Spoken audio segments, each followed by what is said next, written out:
own laptop, not muted. But that's a good instruction and reminder of the rules of housekeeping for the event and for the evening meeting this evening. Welcome to everybody. We have guests in our online as well as everybody in the room. Just a reminder, this meeting is being recorded as well as being live streamed in a way that you can see in front of you. Can you keep your microphones on mute? I have my microphone on mute, but I just didn't have my laptop on mute throughout the meeting, as that will prevent the kind of audio feedback I briefly got there. If you're still getting feedback, switch off any nearby devices. And if you'd like to speak, I've got to tell both everybody on, making sure that I get voices from everybody online as well as everybody in the room. So please bear with me, but most importantly, raise your hand. Those people in the room know to raise their hands so that I can see them and note them, and I will do the same with people online. I'll try to acknowledge you so that you know that you've been seen, but keep your virtual hand up because it obviously makes it easier for everybody to see who wants to speak. It's a formal meeting of Hackney Council, so if the press are in attendance, welcome. Be interesting to see what we have to say about this evening's proceedings. And of course, the press and the public have a right to record and film the meeting, as you know. We have a chat function, but that will only be used by councillors, members of the commission. And I don't think we have anybody joining by phone. No. So I don't need to welcome those, but we do know that that can be a challenge if anybody is choosing to do so. So we have apologies for absence from Councillor Anna Lynch and Councillor Steve Race. We have apologies for lateness. Sorry? Item 1. Oh, sorry. And then I need to make sure that we then go to Tracy, who needs to make sure that the rest of the meeting is proceeding properly. Tracy. Thank you. The first order of business will be the election of the chair and vice chair. So please can I have nominations for the position of chair? I propose Councillor Billington, please. And I'd like to second that proposal. Councillor Billington is duly elected chair of the Skills, Economy and Growth Scrutiny Commission. I'll now hand over to Councillor Billington to do the election of the vice chair. Thank you very much, Tracy. Can we have nominations for the position of vice chair? I would like to nominate Councillor Potter. I'll second that. Thank you very much. So unless there are any objections, therefore Councillor Potter is elected NEMCOM. Congratulations. And we can move to the rest of the business of the meeting. Thank you very much for that, Tracy. As I say, we have apologies for absence from Councillor Lynch and Councillor Race. Apologies for lateness from Councillor Guy Nicholson, who will join us at 7:30. We have councillors in virtual attendance, thanks to Councillor Carol Williams, the Cabinet Member for Employment, Human Resources and Equalities, and Councillor Mette Coburn, Cabinet Member for Environment and Transport, also joining us virtually. We have officers virtually in attendance. Sorry, Councillor Fleece Pembury. Oh, and Councillor for lateness, apologies for lateness, so she will be attending in person. Thank you very much. Councillor Fliss Premru, also apologies for lateness. Officers virtually in attendance, we have Suzanne Johnson, Head of Area Regeneration, Robert Offord, Area Regeneration Manager, and Celine Mionnet, who is here in the role of observing. We also have, I think, Andrew Monk and Alan Richards here too. And welcome in the room, Stephen Haynes, Strategic Director of Economy, Regeneration and New Homes. So we will hear from those four in due course. So at that stage, I will move on to item 3. Tracy, is that right? Urgent items and order of business. Do we have any urgent items? No, in that case, simply for the convenience and good running of this meeting, I'm going to change round the order in which we take items 5 and 6. This is from a request from officers supporting Councillor Coburn, who will need to attend this meeting early and then leave. So the issue relating to the contract for the site regeneration programme in Hackney Town Centre, we will take after we have taken evidence from cabinet members on the priorities for the new administration. I hope that's not too inconvenient for the officers who have been preparing to start speaking now. You've got an hour before we will come to you. And then, of course, before we go any further, we need to ask for any declarations of interest. Item 4. Do you have any declarations of interest from members of the Commission? No. No, Chair. Great. And that case, I will move to item 6, the overview of cabinet member priorities for the new administration. We have cabinet members and officers in attendance, as we outlined. Councillor Williams, Councillor Coburn, Aled Richards, Stephen Haynes, Councillor Guy Nicholson, both, hopefully Guy Nicholson will be in the room later. Now, this is important, the purpose of this particular conversation, because we would like to be able to hear from those 3 cabinet leads their overview of their high level plans and commitments for the administration for the next 4 years. This is, in a sense, an opportunity for them to start to develop ways of turning their pledges at the election into a corporate plan, supporting Hackney to recover, a Green Deal for Hackney, and thriving streets and neighbourhoods. So we'd like to hear from you to highlight the key priorities for the next 1 or 2 years. Just a reminder of our remit. We here are skills, economy and growth. So we specifically cover employment and skills, including adult learning, the effects of macroeconomic change, infrastructure developments for transport, licensing for residents and businesses, planning for businesses, large-scale schemes in economic regeneration, libraries, and the voluntary and community sector. And I know there was a significant number of pledges on those areas in the election manifesto of the administration. So therefore, in a sense, that is their mandate. I would like to hear from, we would all like to hear from those cabinet leads, specifically how they would like to turn those pledges into delivery. For the purposes of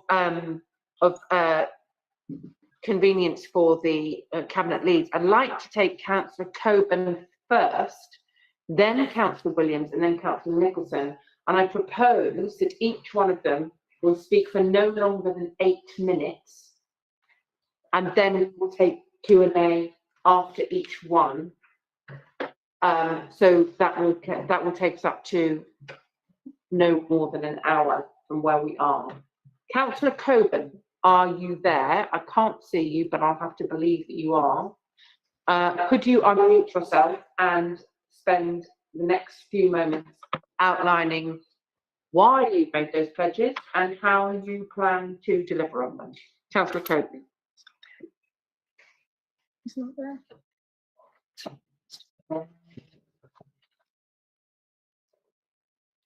If Councillor Coburn isn't there, I'm going to move straight on to Councillor Williams in that event, and we will have to return to Councillor Coburn. Councillor Williams, are you well placed to be able to outline your plans, how and why you will be able to turn your pledges into reality for the borough in the next couple of years? Councillor Williams.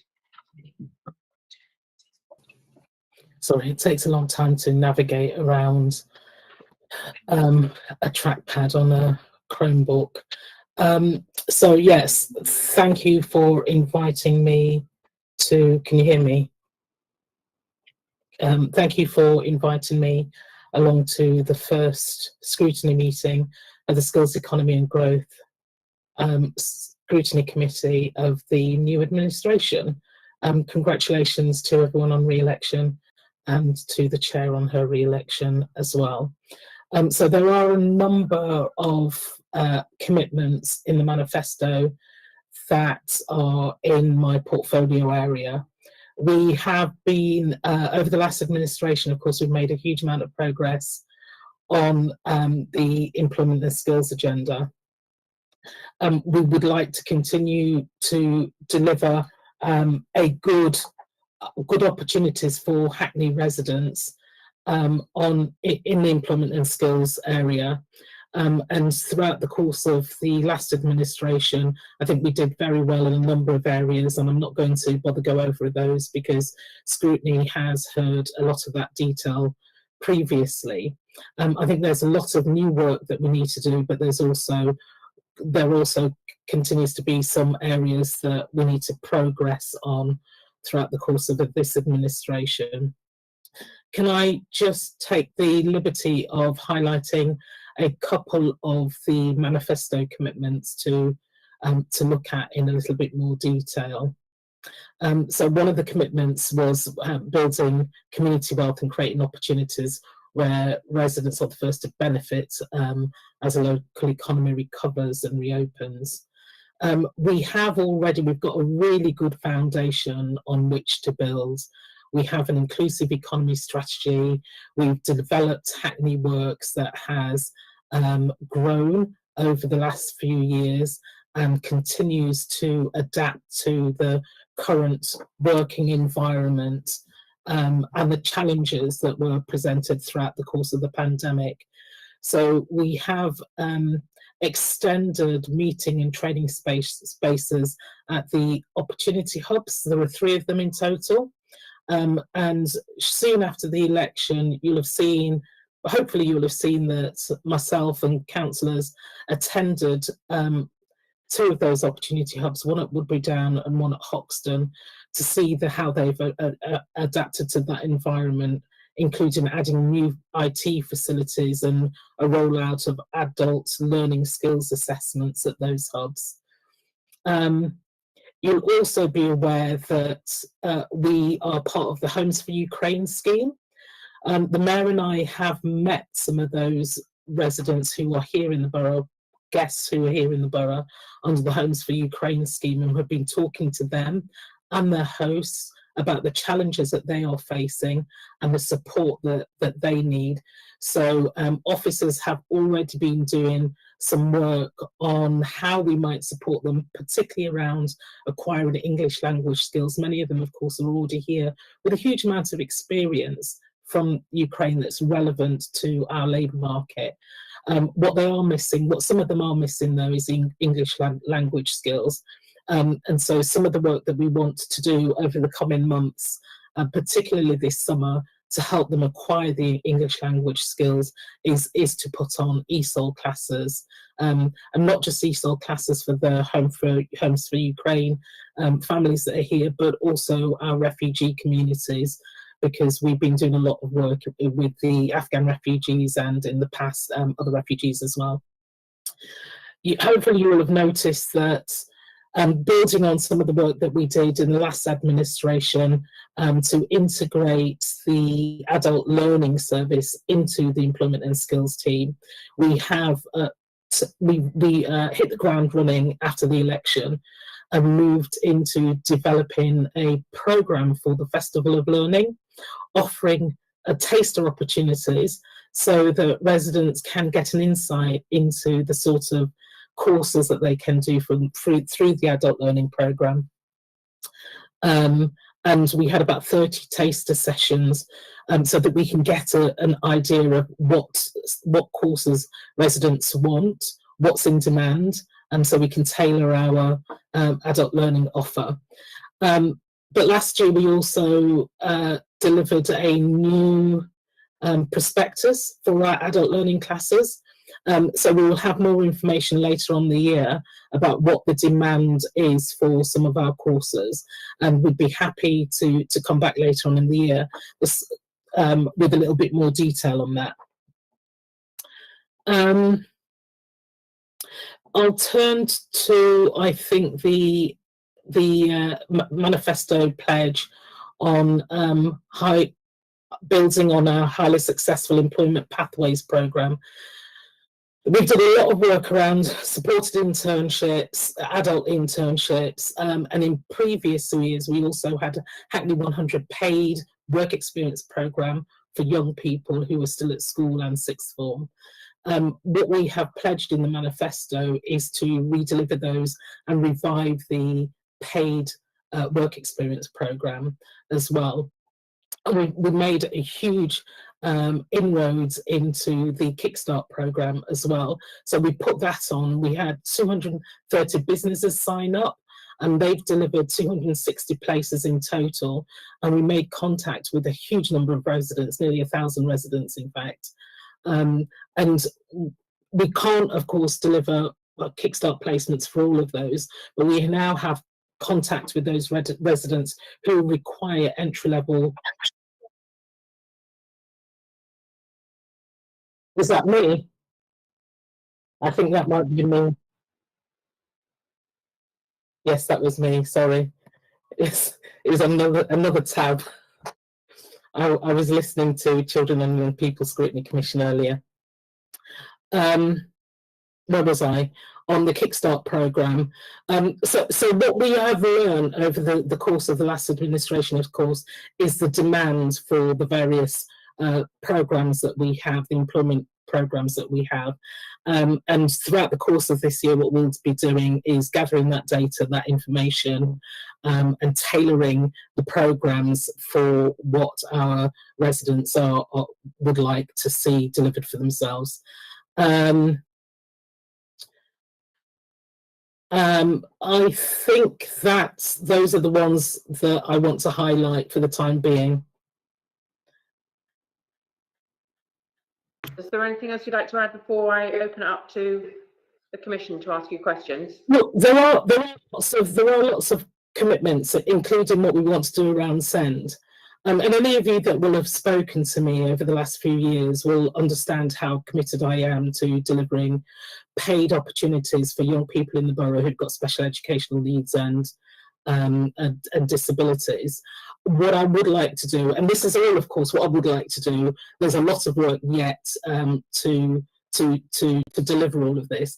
I would like to work much more closely with Councillor Woodley on delivering even more placements, even more opportunities. We have had a supported internship programme within the council, and we have worked in partnership with Homerton Hospital. We've got a cohort who are graduating later this month, and I'll be going along to see them, to congratulate them, and I'll be going with Councillor Woodley. I think that there's much more that we can do. Hackney parents want to see us do more for not only younger people, but also older residents who, once you've got special educational needs and disabilities, they don't go away. So I'd like to be able to offer placements for older residents who can continue to have challenges in the labour market. So I'd like a much bigger programme that offers even more opportunities to our residents. They are the ones who are always going to be left out of the labour market, and I think that we need to use all of the levers available to us across our partnerships to deliver on paid employment opportunities. And so those are the ones that I'll highlight for the time being. Happy for you to open up to questions.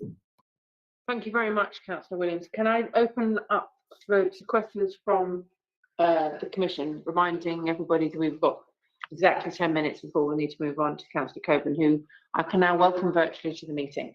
I have questions from Councillor Claudia. Can I call you Councillor? Councillor Trevor, and then Councillor Smith, and then Councillor Potter. Thank you. Thank you, Councillor Williams. So I have just two questions. One of the ESOL classes that you were mentioning, which is great to hear that there will be more classes.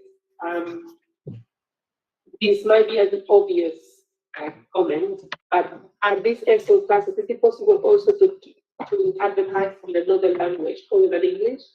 Sometimes people accessing English lessons to not speak the language themselves, and it would be great if you have it in other languages like Spanish, Turkish, and so on. That's just one perhaps recommendation, not so much as a question. And then my question on Kickstart, which I have experience of myself working with young people through this excellence. Just for data, do we know how many young people in Hackney have access to Kickstart programs, and do we know how many of them continue to go into paid employment? Thank you. Thank you very much, Thank you very much, Councillor Deverdeloff, and then Councillor Smith. Yeah, thank you, Councillor Williams for that. The rebuilding a better Hackney report that I think was formulated last July had 43. Councillor Smith, you need your microphone on. I don't have You one. need to get one from Councillor Narcross. Sorry. Hi. Yeah. Can you hear me? I can hear you. The volume wasn't a problem.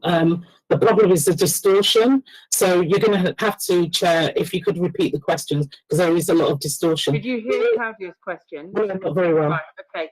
Claudia's question. One is a recommendation about making sure that ESOL classes are advertised in other languages so that people can access them, Spanish, Turkish, etc. And a question specifically on Kickstarter was how many young people have accessed Kickstarter across Hackney, and how many of them had then gone into paid employment? Yep. My question, Councillor Williams, is we had a rebuilding a better Hackney report, which I think was brought out in July of last year, 21. It made 43 commitments to residents and businesses and voluntary groups. Going forward, I'd just like to ask you how that fits into our current pathway, please. Is that clear to you, Councillor Williams? Great. Okay, and then the next question is from Councillor Potter. It's really good to hear about how, you know, you're always seeking new ways to widen the opportunities for those to those that find it difficult in the labour market. My question is about any thoughts you have on building on the green skills agenda on top of any of the work that we've been doing currently. I know this crosses with Councillor Coburn's brief, but I just wondered whether you had any comments in relation to the skills side of things. Thank you very much, Councillor Potter. Any further questions? Oh, sorry, Councillor Premaru. Yes, please. Okay. Press it again. You have to press the button in the middle so that it goes red. You have to switch yours off. It's off. Yeah, I know. Fine then. There you go. Once the red light is on, there you go. Okay, thank you very much. Keep going. Yeah, two quick ones. One was I just wondered what the length of the paid work experience was.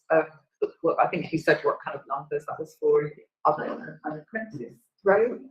And also in relation to what in relation to green skills, we've recently signed up to a pledge to look at kind of 65% recycling by 2030, and I think this is a very, very interesting area which we look at green skills as we've spoken about just now, in terms of things like community recycling and all the sorts of jobs that we will need to really kind of get underway. So that's a really interesting one to think about. Thanks so much, Councillor Premaru. Councillor Williams, are you clear on all those questions? Do you want me to summarise any of them? Okay, the floor is yours. You have 5 minutes.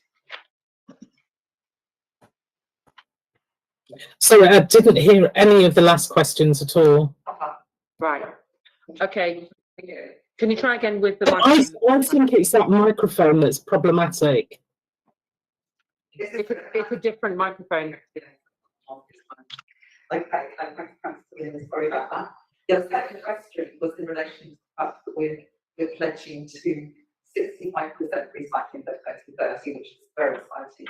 And how we can look at kind of maybe some of the new additional community jobs and skills that we're going to need for those in terms of engagement and recycling too. It's quite helpful. So good jobs, that's actually not good at these skills. I think the first part of Councillor Premaru's question was about the length of paid work experience and how many of those were apprentice grade jobs. Is that helpful? Councillor Williams?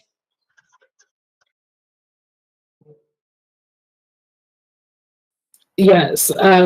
So just in terms of Councillor Tubbett, Dolph's question. You were asking about how we can, if we can advertise ESOL classes in other languages. Is that correct?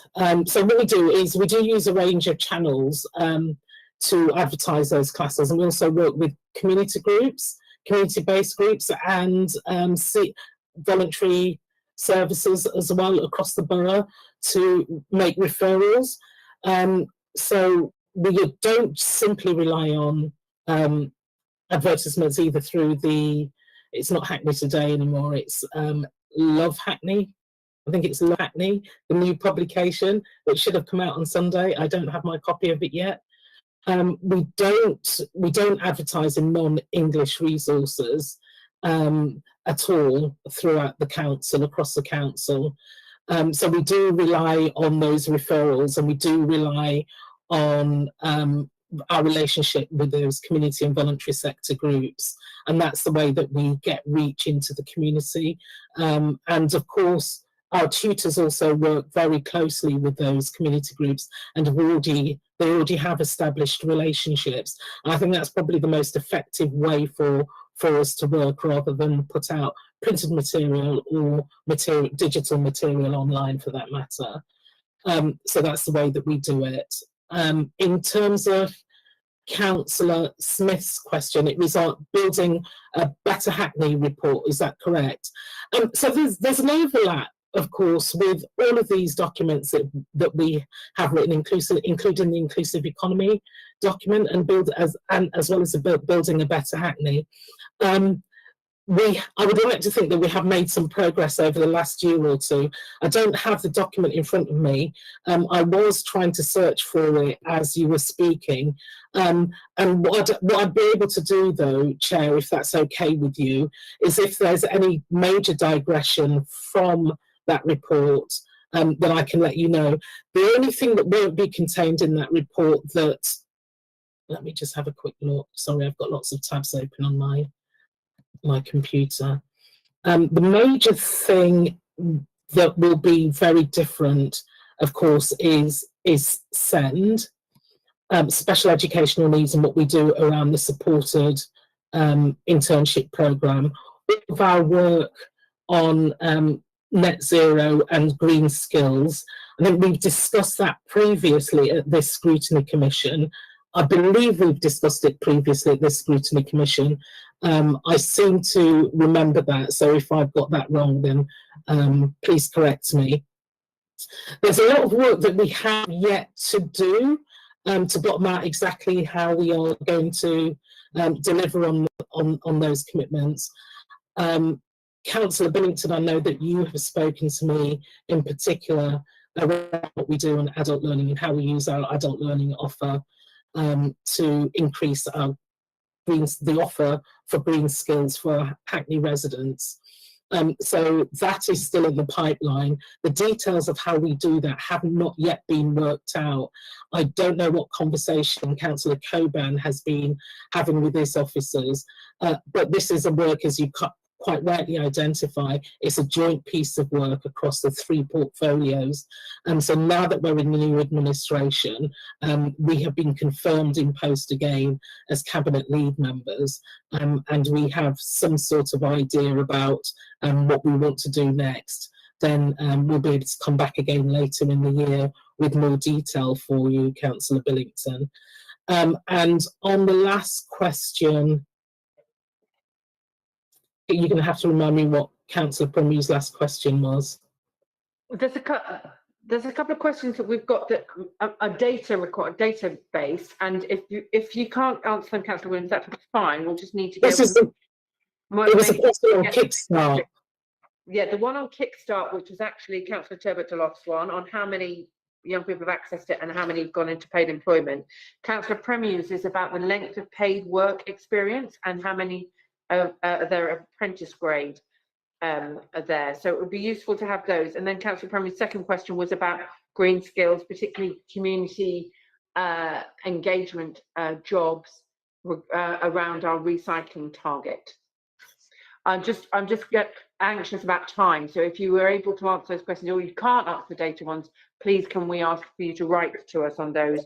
But could you? But just in terms of Kickstart, there were 168 placement starts.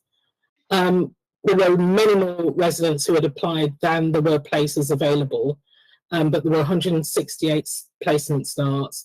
On our apprenticeships, our apprenticeship network, we have 168 businesses as part of that network as well, and we're delivering 198 apprentices through our apprenticeship network. On a number of apprenticeships with Hackney Council, I'm going to have to turn to Andrew Moore. Specifically about the length of paid work experience, when people are getting paid work experience, what the paid work experience through Hackney 100, it was a number of hours, and Andrew's going to remind me the number of hours. So we had a number of hours that could be done over any period of time that was suitable for that business and that young person on that paid work experience. So there wasn't a time frame that we specified. We just specified the number of hours. Andrew, can you remind me of the number of hours? Yeah, it was a minimum of 70 hours. Minimum of 70 hours. Yeah. Okay, thank you. And just the final question, I think, that Councillor Premier, about the community engagement jobs around the recycling target. Are there plans to develop those, and what the skills required will be for those? That might be a question more directed at Councillor Coban. Great. Okay, thank you. Sorry, Stephen. Thanks, Chair. Just to finish off the answer to Councillor Tevedor's question, of those placements around Kickstart, 44% were retained within their host organisation and 20% secured employment elsewhere. So that's the breakdown of the 168 that Councillor Williams mentioned. And how does that compare against other work programmes in terms of retention and? Our work programmes? No, nationally, generally, how good is this in relation to work programmes generally? Andrew, do we have a comparison to hand in terms of? Happy to come back with some benchmarking, but what I would say is, by the council acting as a gateway, we have got a lot more businesses retaining people after the 6-month placement, as in when the government funding ran out, than we would if we hadn't. But I can give you the exact number of some benchmarking material afterwards. And I emphasise to officers and indeed to cabinet leads the importance of this in terms of the impact that the council makes. So all sorts of work programmes. Many of us are old enough to remember some really rubbish ones back in the 80s. If we're managing to make a material difference because the council is a gateway, that is money worth spending. That is money well spent.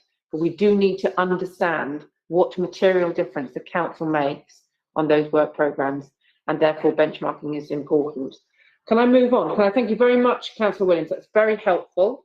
I think we've got the data we need. If not, we may write to you for further ones, and we may well also pick up with Councillor Coban on the issue of the recycling jobs. Can we now move on to Councillor Coban? Thank you very much, Councillor Williams. We'll take that into consideration, particularly with developing our work plan and other areas that we might want to explore. And of course, the invitation is open to you and your team to make recommendations about what our work programme should include over the next year. Councillor Coban, you have the floor and you have 8 minutes. Thank you, Chair, and thank you for everyone for inviting me to the meeting. Congratulations to you, Chair, on being elected as Chair again, and obviously also all the members for your membership of such an important commission. I used to want to be Chair of that commission, so I know how important it is, the work that you do. I'll get straight into it because I know you're probably going to want to hear a lot of what we're doing. But my role is I'm the Cabinet Member for Environment and Transport. Specifically to this commission, my role is the area of my portfolio that is very specific to your commission would be primarily sort of transport, although it will sort of cut across, as you've heard earlier with Councillor Williams, around skills, around green jobs, but then also more sort of wider policies as well. So I'll try to be specific to transport, but I'll also try to give a bit more of a bigger picture around what the priorities for sort of this administration is going to be around the Green New Deal. As you know, Hackney committed to a Green New Deal, which is around a £50 million investment to help, reduce energy bills for our residents, help tackle toxic air pollution. And it's all about really reimagining what the future of our neighbourhoods look like. one of the top things that we're going to be prioritizing is really bringing into action our net zero climate action plan.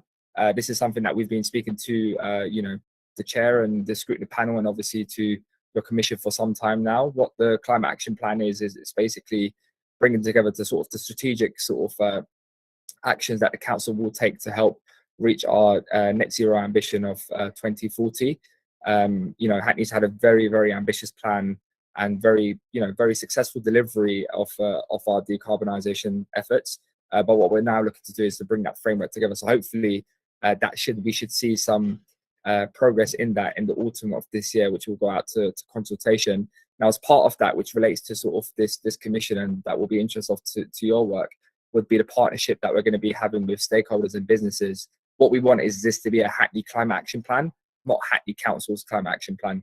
There's a big difference there. That's because what we want this to be is we want this to be a plan that, businesses, the hospital, different services and different stakeholders can really take ownership of this climate action plan. So hopefully, I know that we've had the Citizen Assembly earlier this year, and we've obviously had lots of different engagement. We're going to continue that engagement. Hopefully we can work with the Commission as well, and that will be something that we're going to be looking into bringing in very, very soon. The other key priority for my portfolio is going to be around what we're doing around, specifically related to transport, which is around what we're doing around reducing traffic. I committed to reducing traffic by 15% by 2026. That's specifically also looking at main roads. As you all know, we obviously had the rollout of low traffic neighborhoods over the past 2 years, which has been intensified since 2020. And one of the things that what we really want to do is, obviously we saw a reduction of traffic of 2% on main roads. Having said that, obviously, we have to be, there are some roads that may have been disproportionately impacted. So one of the things that I really want to focus on for the next year or two is really looking at, what that main road strategy looks like and how we can further reduce traffic on Hackney's roads, and, be very open to sort of working with you around that. Now, linked to that is also what we're doing around the green infrastructure. You'll see a lot of work that's been done between me and Councillor Woodley, who obviously is not here, but that's looking at our public realm, really thinking about how do we make sure that our footways and pavements are accessible, making sure that our footways and pavements and our neighbourhoods are a place where it's a livable neighbourhood and people would want to sort of live in those areas and want to sort of enjoy their streets. And as I always say, when they're walking home, they're not just rushing to go inside to the home, but actually enjoying that journey home. And one of the things that we saw from the pandemic was that, particularly for a lot of people, those green spaces were so vital. So we want to make sure that we really green the grey, which is around how we make sure that our neighbourhoods are fit for purpose. Specifically within the first 100 days in terms of practical policies, you would have seen that we've obviously come out with the doctor's bikes. They were really important because obviously, we want to make sure that there is alternative methods of transport. So we try to discourage car usage in Hackney. So that's making sure that we have a really good bus network. We know that our bus is under threat. We've just launched a campaign against that. And, we need to continue to really push against the TFL cuts. We know that the bus is so important particularly for working class people in Hackney. We don't have an extensive tube network. So we really need to continue pushing on that, particularly on the east of the borough where, we see a sort of a lack of connectivity. So that's something that we really want to continue. One of the things that big challenges we have is around cycle storage in Hackney. There are a lot of people who commute in Hackney who cycle, and unfortunately we haven't had as many sort of storage spaces, even though we're leading in London around that area. So one of the key things that we'd like to focus on within the next sort of year is really making sure that we have adequate storage spaces, and we're going to be making much more announcements around how we make sure that people can actually, we hope and aim to sort of eradicate that waiting list of 5,000 people, which will be a massive, massive win. The other area, which is around our low traffic neighborhoods, is really about, we made a number of low traffic neighborhoods permanent, but we also committed to further consultation, and also we've committed to making sure that we're making improvements on some of those low traffic neighborhoods. And one of the things that we're going to be looking to work around is how do we make sure that we bring those changes in practice, but also really make sure it's an inclusive process, and we learn from some of our mistakes, and we make sure that we're actually listening and engaging with people. So that's something that I'm really excited to sort of bring into that, and also go further on our school streets. So we've had the highest number of school streets in Hackney, 48. I mean, in London and UK, 48 school streets covering 51 schools. primarily targeted towards primary schools, and we've seen the success of that. What we want to do is now, we aim to sort of, hopefully by the end of the administration, reach all secondary schools in Hackney if we can, and obviously complete school streets on existing primary schools where it's possible as well. But hopefully within the next year or two, we want to sort of reach at least half of that. So those are some of the key priorities for my portfolio related to this specific commission in terms of transport. I'm happy to take any questions if I've missed out anything. Alid is also on this call. I'm not sure if I've missed out anything, Alid, that you wanted to add into that. No, I think you've covered virtually everything there. I was just the only thing I would say was one of the main consultations we got, the climate action plan, which will be in autumn, will be engaging with local businesses and how they can bring us up to net zero. And a partnership with the businesses in the high streets is crucial to ensure that we do achieve net zero within the borough. Thank you, Councillor. I'll take questions from the Commission now. Who would like to indicate? Councillor Smith, Councillor Narcross, Councillor Chebadloff, Councillor Premru, in that order. Yeah, thank you very much, Councillor Cawan, for that. I just wanted to talk about electrical charging points, because I know we've got plans to roll out, I think it's another 500 or something across the borough. It might be more than that. But I've had many residents come to me with electric cars, talking about designated bays on the lamp column chargers. I mean, the lack of designated bays, because what's happening is normal cars are parking in these spaces and preventing the electric cars from charging. I'm just wondering if you could just speak to that for a second. And then I just wanted to ask you about the Hackney Green Homes Programme Phase 2, which will be rolled out in the autumn, insulation, etc., energy efficiency measures and things like that. I know that the government are now giving grants of up to £6,000, I believe, for air source heat pumps. I just want to ask you how that will kind of, sort of enter into the mix that we are offering. Thank you very much. Can I just clarify on that point, Councillor Coburn and Councillor Smith? The only question that is relevant to us in terms of something that is investing in homes, bearing in mind we are the economy, skills and growth one, is how that impacts on business and economy, as distinct from how it impacts on residents as tenants or homeowners. I know that sounds like a ridiculously artificial distinction, but living in Hackney deals with homes as experienced by residents. Here, we deal with how that drives the workforce, the skills, the economy, and the growth.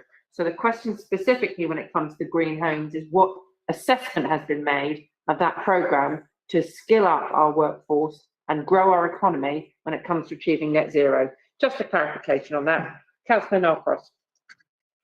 Question, Which the question tried to ask before, so you'll get an answer this time, hopefully. Councillor Narcross. There we go. Brilliant. Thank you. Yeah, I just want to touch on cyclists. I think there's a commitment for, I think it's 200 new cycle storage facilities.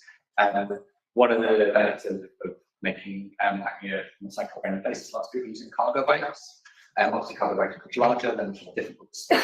And maybe the cycles should kind of factor cargo bikes into it, and you can store them in the kind of the regulated ones that we have.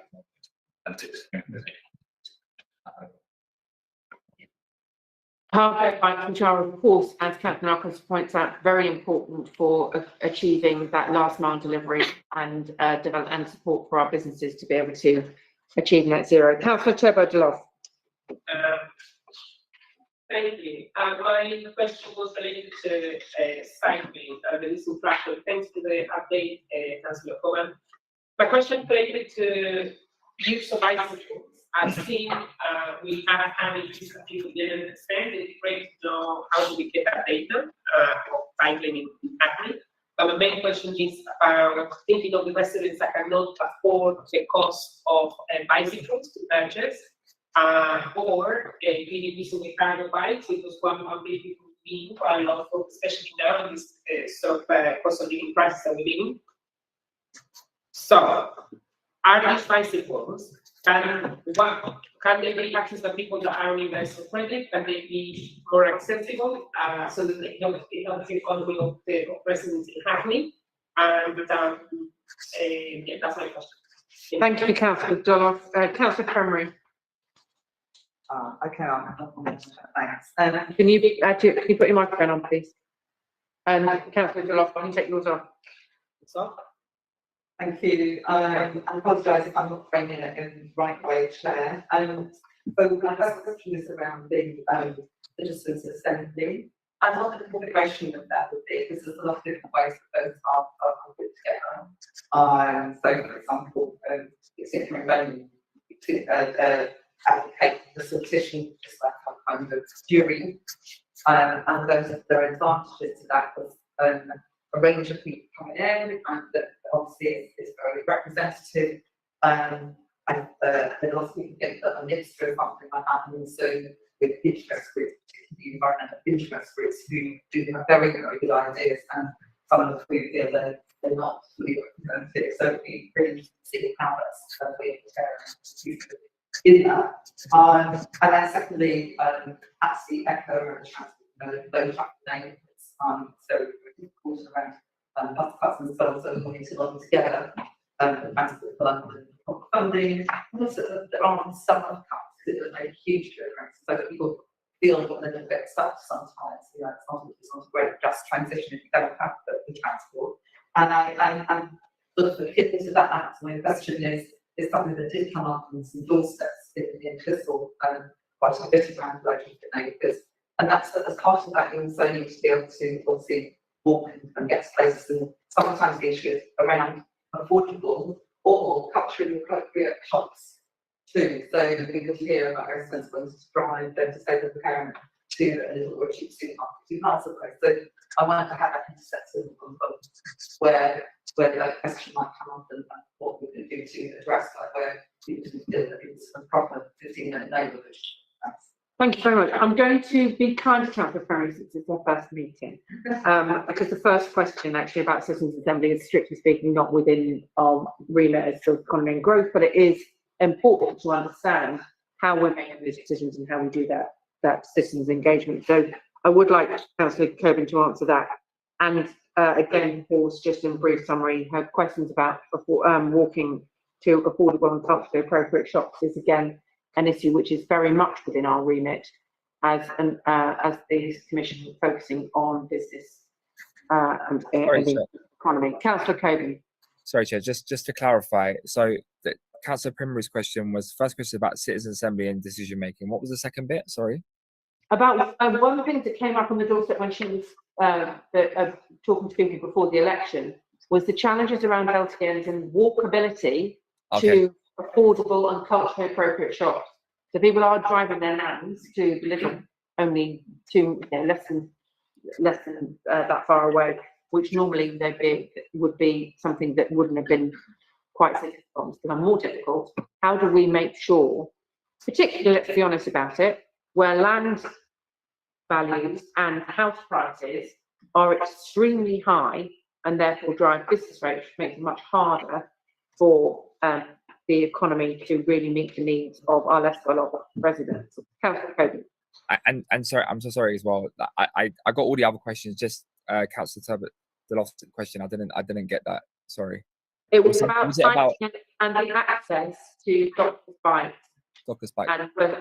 And because of the cost of living crisis, whether the charge that there currently is actually reasonable if we actually want to encourage people to cycle.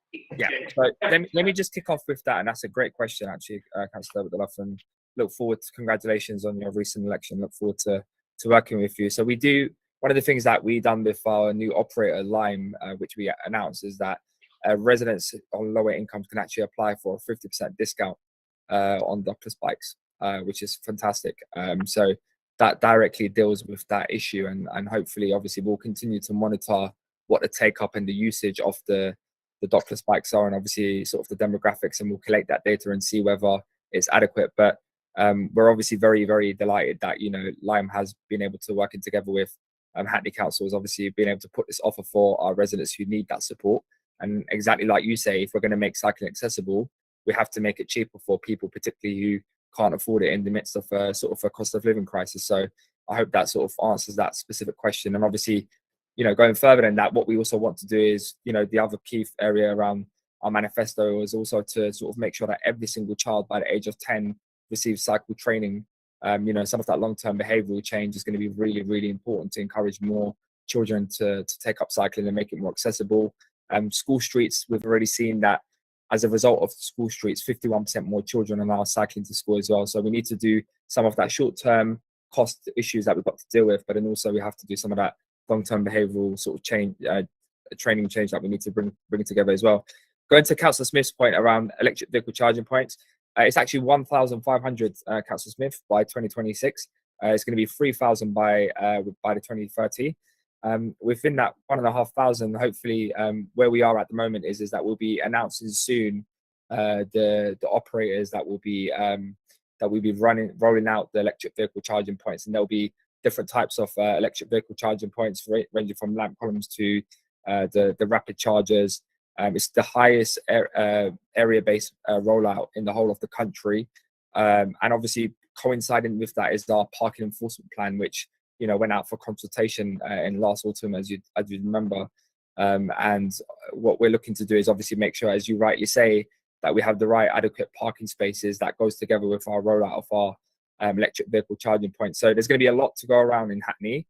But one of the things that I'm really keen on doing is making sure that we have a proper engagement plan, so we don't just randomly just pick anywhere and put it to without speaking to people. So one of the things that I would really welcome from members, both part of this commission, but also wider in the council is I'd really love to work with you once we've announced the operators to identify areas in your ward where we can place these electric vehicle charging points, and speaking to your residents, and also making sure that we're going to place an electric vehicle charging point on every single council estate within Hackney, which is a priority for me. Coming to your question about the Green Homes programme, and Chair, I'll stick to sort of the point related to this commission. We've also recently announced the Hackney's Community Energy Fund, which is an initial investment of 300k to help support schools reach net zero and obviously help reduce energy bills and help tackle the climate crisis. Now, a key part of that, right, it's about, and the reason why the Community Energy Fund was really important, and it relates to the Green Homes programme as well, is the jobs that it creates as a result of it. And working with partners like Stokey Energy, for example, if you look at what Stokey Energy done together with Stoke Newington Secondary School, working together, what happened is obviously they installed the solar. The school benefits from solar and obviously better energy efficiency. But also what happens is that the energy is community owned, but then also on top of that, the people who are installing the energy is obviously local people, and it creates green jobs as well. So as a result of what we're trying to do is obviously make sure the council's got a number of workshops the energy team is running. We want to make sure that we're obviously creating, as a result of this initiative, green jobs that are really important to our economy, and hopefully helping keep that local. I do think there's a lot more work to be done around how we make sure that we measure the success of that program. Right now it's obviously done through, we're working through it as it comes through, but we do need to make sure we get better at the metrics of how we measure the jobs around that. Councillor Narcos, in relation to your question about the cargo bikes, absolutely. We, as you know, last year, Hackney launched the Zero Emissions Network together with Islington and Tower Hamlets. We are the first borough in the UK which has a cargo bike sharing scheme. We've got three different locations, and one I think on a border of Tower Hamlets. What we want to do is we want to continue to widen this. I think we want to commit to an additional 12 locations across the borough. So again, plenty of different locations to go out there, and we obviously want to help support residents, but also businesses to help reduce transport emissions. And it's a great way of you borrow it by the minute, and you can stop it off in different locations. And hopefully, we want to continue the rollout of the cargo bikes sharing scheme. And then in relation to Councillor Pimru, your question around citizen assembly and the decision making, we had the first ever citizen assembly in March. There were some complications to how we held it. We had to do it online because, as you remember, in December, the Omicron COVID variant went to a very peak and high. So we took the decision to do it online because we couldn't have anticipated what the situation around COVID would have been by March. I think what we've committed to is making sure that we're going to be doing many more citizen assembly, localized citizen assemblies. In terms of their role in decision making and how it affects our decision making, it's there as a sort of a more representative and I guess more informing way of consultation and speaking to people. It's a different way of doing it rather than just sort of doing a survey where some people may have the time or have you know, like my mum, for example, she won't have the language barriers to be able to fill out the form, or she might not even have the time to do it. So the citizen assemblies really allows us to sort of like really speak to people. There is no formal decision-making process in terms of like what they say happens, but it definitely helps sort of shape our thinking. But we still need to work around the methodology of the citizen assembly as well, because it may work well in some schemes and some consultations, but it may not work well in certain different schemes. So we need to kind of work with you on that as well. Councillor Coburn, can I stop you there? We've now run out of time. Is there any one final thought you have before we move on to Councillor Nicholson? Because I'm just trying to keep the time. Yeah, I mean, look, it's just to say, you know, there's a lot here, and I know that knowing the members on the commission, I know that you're all very interested in sort of this portfolio. So look, please do reach out to me, and you know, would love to work with you on any one of these areas. And please do bring me back. I think we definitely need to do something on buses with the commission. So Chair, I would welcome, you know, a future meeting with TfL around what we can do to help save Hackney's buses. Yeah, and I think Councillor Premier's question again about the affordable and the culturally appropriate shops and so forth might be something that we want to explore further as the Commission, because it goes to the heart of our point about an inclusive economy and how we achieve net zero. Thank you very much, Councillor Coburn, for your contributions. I'd like to move on now to Councillor Nicholson, who's been sitting here very patiently in the room. Thank you very much for your patience, Councillor Nicholson. You have 8 minutes and the floor. Great, thank you, Chair. Thank you very much, and good evening, everybody. And first off, I should just sort of kind of just to clarify, the deputy mayor title still exists, but the portfolio has changed. So I'm afraid, Chair, there is another councillor that. Oh, sorry. Yeah, thank you. Thanks, Stephen. So there is yet another councillor to be engaged with in regards to libraries, Councillor Kennedy, who now is leading for the administration on libraries. But for myself, the mayor has been keen to place me very firmly in the delivery kind of role, and that is delivering our manifesto that we all went to the polls with, and the electorate supported us. And we're committed to deliver that. A very, very extensive and ambitious manifesto, which I'm sure we'd all agree, the inclusive economy and regeneration. And with that last particular reference, regeneration, it does actually bring together everything around place, which is something that features very strongly in our manifesto. So I think Councillor Premier has already mentioned the 15-minute neighbourhood this evening, and it's very much focused on that, whether it's the state, whether it is a neighbourhood, or whether it's a town centre. So very much learning from the experience of the last 2 years, and all of those sort of pandemic circumstances that we've all been through and had to contend with, as well as indeed the discussions and conversations and the outcomes and recommendations that have been coming from the Commission itself, Chair, under the previous administration. To do that, the council is currently, and Stephen is far better equipped than I to talk about this in some depth, so I'll only gloss over the top of it. But the council is bringing together a new division. That division brings together all aspects of regeneration, and I appreciate that we're not here to talk about new homes, but they will come into this division, which is also... We're very happy to talk about new homes. It's about how they regenerate our economy, encourage new jobs and skills. That is very much within our remit.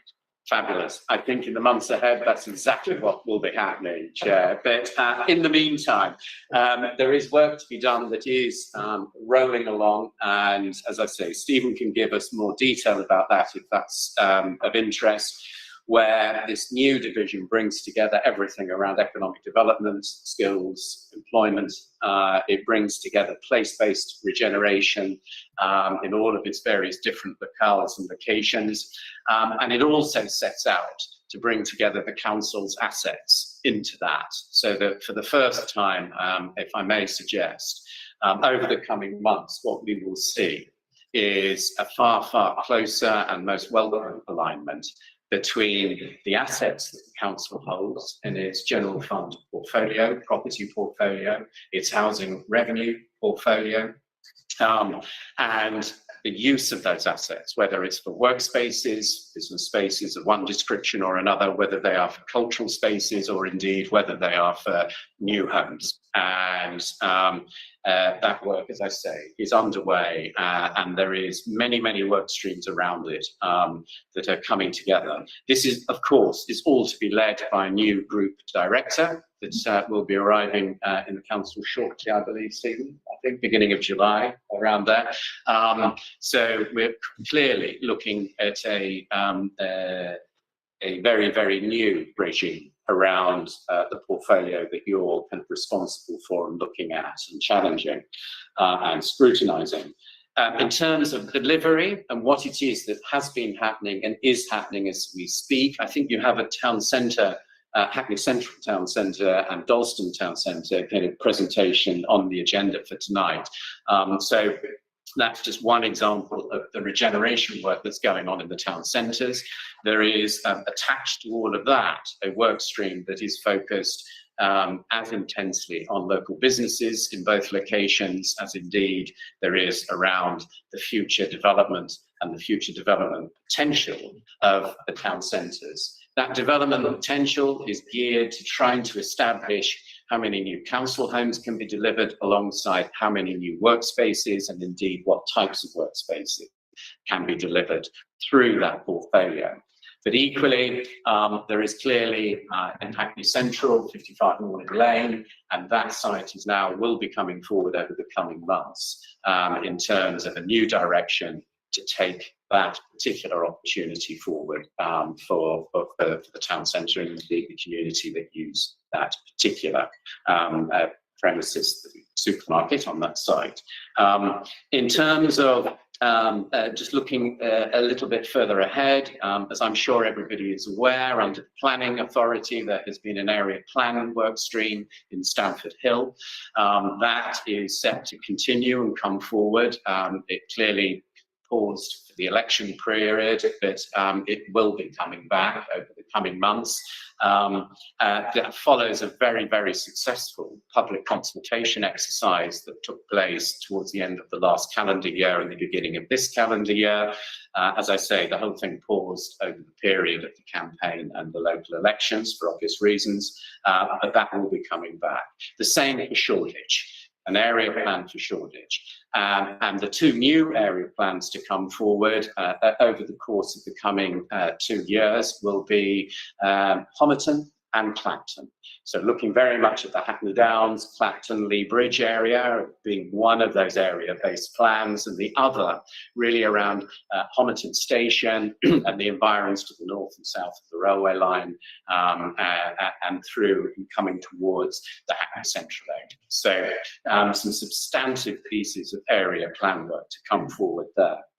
The work in Wick and the including the economy-led work that's happening on the ground in Wick, I'm sure Councillor Webb, you're more than aware of this, is moving forward at pace, and that pace is gathering more and more momentum as the 2025 date for transfer of authority from the Development Corporation back to the local authorities. It clearly just doesn't involve Hackney itself. Involves colleagues in Tower Hamlets, Newham, and indeed Waltham Forest. So a very strong partnership in place that continues to be led by Hackney and continues to consolidate and strengthen with the view of planning powers being returned in 2024. Thank you, Stephen. In 2024, formally from the Mayor of London back to the local planning authorities, and then following on from that, the restructuring of the current Development Corporation becoming a local entity run by the authorities. Exciting times ahead there. The economic development piece, the business development piece within the Olympic Park and the Hackney section of the Olympic Park is very significant indeed, and that's probably for a conversation at another time.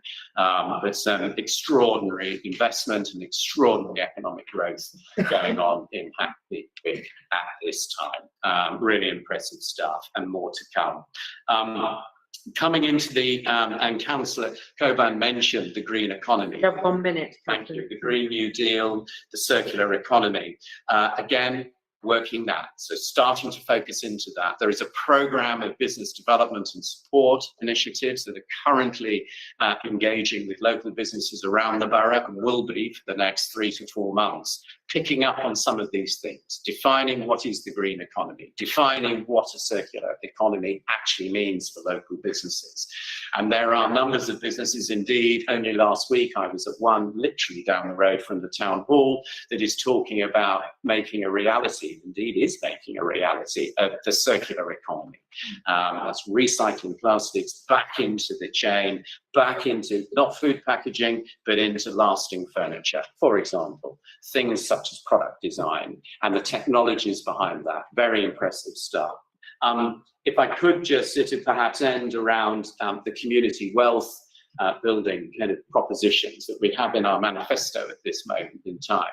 That is very, very much focused, and the Mayor is very, very keen to see the council playing its part as well in terms of procurement, seeing if it can deliver cooperative-led business models to deliver on services, cooperative business models that are led, owned and enabled by the council, public service entities delivering services for residents.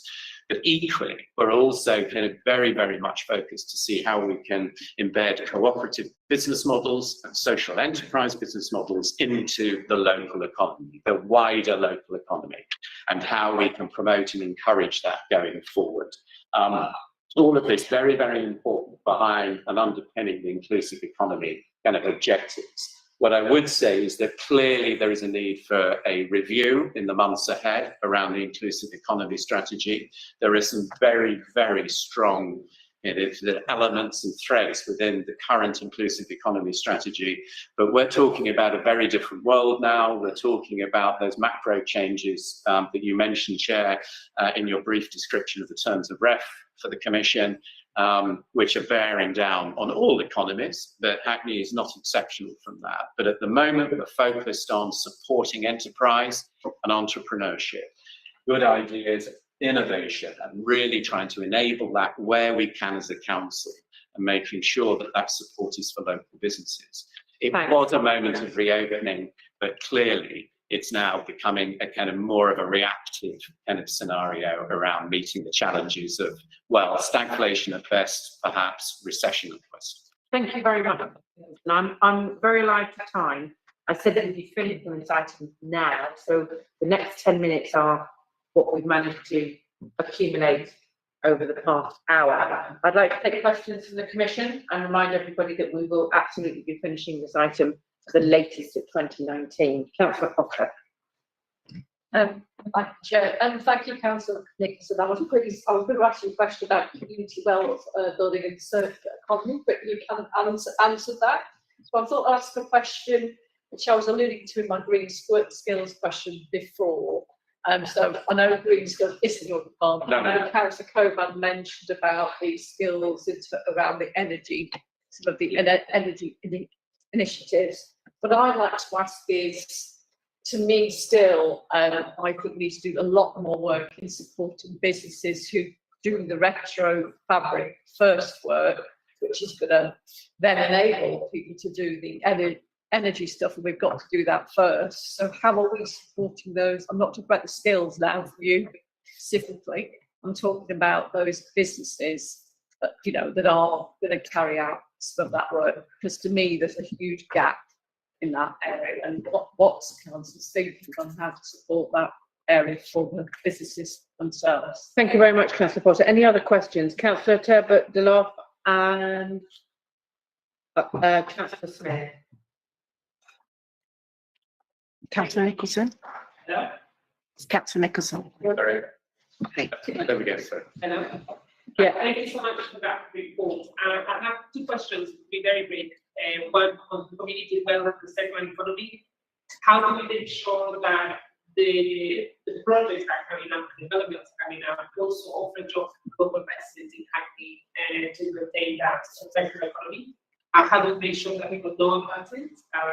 Number two, do we have assurances that anyone working in these future projects or projects now are having absolutely the minimum and under the wage experience? Okay. And Councillor Smith. Thank you, Chair. Yeah, just want to speak about the Hackney Central Impact and Ideas Fund, which is going to benefit 23 businesses. I mean, how do we choose the businesses? I'd like to know. How do we categorise them to bring them into that scheme.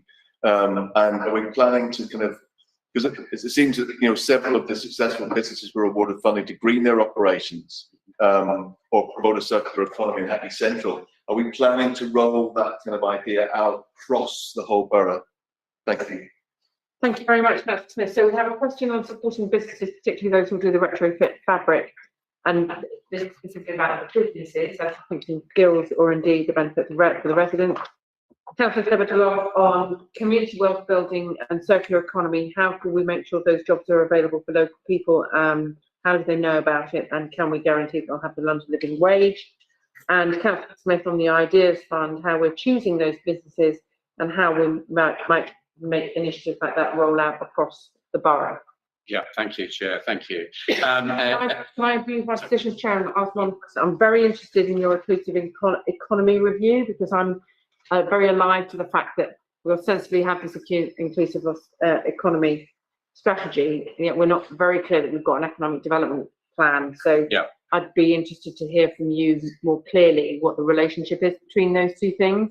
And how do you see with the restructuring of the department, forgive me for being a bureaucrat and asking about governance, how the restructuring of the department might aid the alignment to the inclusive economy ambitions, bearing in mind things have changed, and our ambitions for economic development. Okay, thank you, Chair. And Councillor Potter, just supporting businesses in terms of kind of preparing for the kind of what we hope will be an extensive and long-lasting, actually, a long-running retrofit kind of programme around the borough. And is the council supporting businesses to enable that and do that? At the moment, the council is further back down the line, I'd suggest, at this stage. By that, what I mean is they're identifying and establishing just exactly what retrofitting actually means, what it requires, what happens, and indeed what happens in what types of buildings. And the first Pathfinder project is scheduled to be coming forward over the course of this year. Timetable will be determined as officers come forward with the programme details of manifesto delivery. So in our manifesto, we were talking about taking an estate and bringing forward the planning and mapping of a retrofit programme for that estate, and then we set about delivering it. Now, at that point, during that sort of development work, we'll be establishing just exactly what kind of skills are needed to enable that retrofitting and that delivery to turn homes, the 30,000 council-owned homes, into net zero homes. And now, what's happening at the moment, and clearly Councillor Williams and Andrew Monk are probably better equipped just to kind of respond more directly about what may be happening with skills and skills development and training at the moment, just currently as things are. From the perspective of local businesses, at the moment we're not quite sure even what we will be asking local businesses to supply to be able to deliver on those objectives. That's all. But that will be coming forward over the course of the coming year, and that's what we set out in our manifesto, and it's a very important project. If we are, and we intend to deliver this retrofit over all 30,000 homes, as I mentioned earlier, then we need to be starting to work out exactly what that means, and that's what we're setting out to do. So I think that work is something that will be unfolding over the course of the year, and it may be something that you may wish to continue with as part of the Commission's work programme to kind of keep on top of that and to make sure the Council is delivering on that, whether it's supporting businesses or indeed enabling HE and FE to deliver the kind of courses and the kind of skills that are required to do that retrofitting. In terms of, Councillor Turbot, sorry, in terms of local jobs and how can we ensure that as many local jobs as possible are for local residents, there is a very, very effective planning regime in place, which looks at on the supply side, so when the new buildings come forward and they get planning permission, very clear kind of criteria set out, and I'm sure that Councillor Williams and officers from employment and skills will be able to give you a more fuller briefing on this and how it works. But basically sets out very clearly the local expectations about local employment opportunities, local apprenticeship opportunities, both not just in the construction phase of a new building, but also what happens when the tenants land, if you like, when the businesses, the employers land. That is work that continues apace, because clearly there are businesses moving into the borough who aren't moving into new premises, they're taking over old premises. So they're, so if you like, new businesses within the local economy. And that becomes more of an advocacy role for the council. So the council can't force any employer just to employ local people, but they can try and persuade, and they can advocate on behalf of local residents and make sure that the pathways are there to connect an employer to connect with residents. And indeed, we're very, very fortunate in Hackney to have a very proficient and effective employment service, which does offer that service to employers. In terms of the London living wage, an incredibly important question. I mean, I think you know, Councillor Delove, that we as an administration have committed the council to be a London living wage employer, serving a London living wage borough, and everybody operating within the local economy should be paying at a minimum the London living wage across the board. Again, unfortunately, that's not something that we can enforce. We can't force people to do that as employers, but again, we can advocate, and there are many in the borough who have gone down that route. And Councillor Williams' work around delivering on that growing community of employers in the borough who are paying a London living wage has been really commendable, and that is set to continue into the new administration. So Councillor Nicholson, you have 1 minute left. okay, sorry, thank you. Councillor Smythe, 23 businesses, circular economy. Yeah, this is very much the pathfinder. It's on the ground now, delivering. It's starting to bring businesses in, and I think the best thing to say is we'll see where it will go, but it looks as if it will probably be very successful, and it's something that we must reflect on rolling out, and we need to find the resources for it. So a real big challenge there, because I have a feeling and I sense that the programme as it stands, that officers have already brought forward and are delivering for local businesses, will actually work, and it will be of value, and it is something, as you absolutely rightly point out, that we should be looking at rolling out. We need to go out and find the money to do it. Let's go and do it, you know, kind of thing. And then, Chair, finally yourself, just around the inclusive economy review, and just coming back, and the lack of an economic development plan. All of that is in the pipeline. So the economic development plan will be coming through. Again, this is something that I would expect the Commission would want to perhaps explore over the coming months. That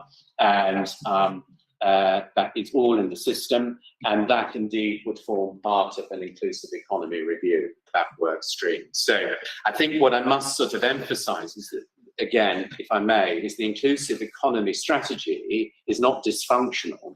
It's just that things are evolving and moving around us, including the arrival of our manifesto and our political objectives, you know, to deliver for Hackney, and what that means for a circular economy. So already it means sort of evolving, I think, rather than changing.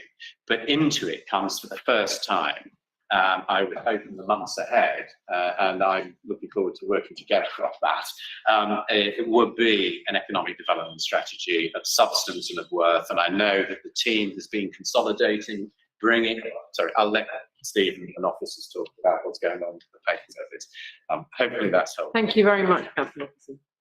I'd like to wrap this section up now, so that we can move on to what is actually on the agenda as item 5.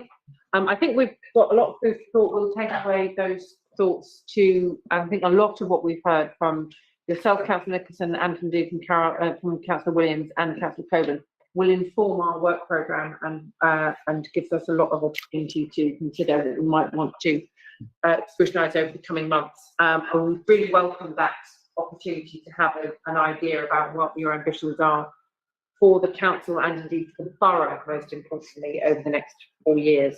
So can I now move on to item 5 as we have it in the programme and introduce the officers who are presenting for us this evening. Suzanne Johnson, Head of Area Regeneration, and Robert Offord, the Area Regeneration Manager.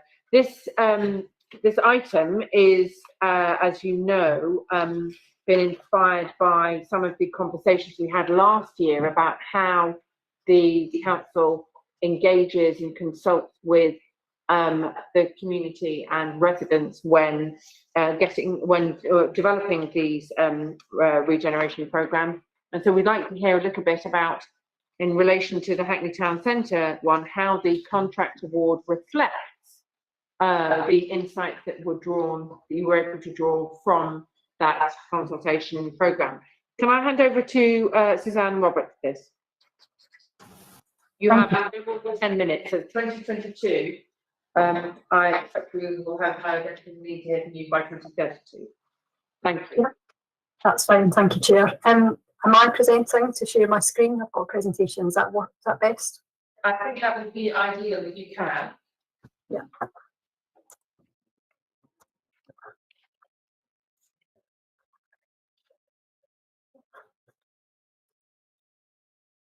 Okay, can everyone see the screen?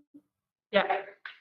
Great, thank you very much. Yeah, thank you for inviting us along. The presentation will be 10 minutes, maybe even less, hopefully, and we'll then obviously, I'm sure, have some questions following that. So here are the questions. I won't repeat those, and I'm sure you've all got them in your pack, but the presentation will cover these questions, and it relates to the pending Cabinet Procurement and Insourcing Committee report to appoint the lead architects for the Hackney Central and Dalston Town Centre Sites programme, which isn't the snappiest title in the world, but that's the title that we've got at the moment. It might change. So just some background. In September 2020, the Council's Cabinet agreed to commission development feasibility studies for some council-owned sites in Dalston and Hackney Central. The Town Centre Sites programme consists of 9 sites that are mainly in council ownership, with some slight anomalies in relation to one site in particular, but mainly in council ownership, and 4 of those are in Hackney Central and 5 of them are in Dalston. So the process following that Cabinet approval in September 2020, the team commenced the process to appoint a lead architect and design team to complete the feasibility studies, and we commenced that process last year in 2021. And as I said, a report recommending the contract award to the preferred lead architect and the design team will be considered by CPIC in the coming weeks. The programme's at a very early stage, with initial site feasibility work due to commence in September 2020, subject to contract award.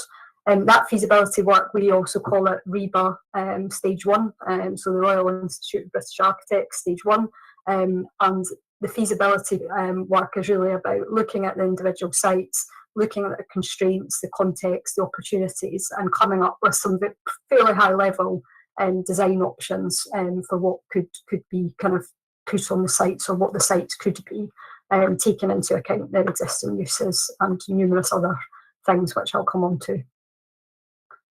So the first question was how the contract will meet and reflect the criteria and ambitions of the Council for Hackney Town Centre regeneration. Sorry, just flicking through quite quickly. So the preparation of feasibility studies for the council-owned sites in the programme are all, as I said, most are allocated for redevelopment in the local plan.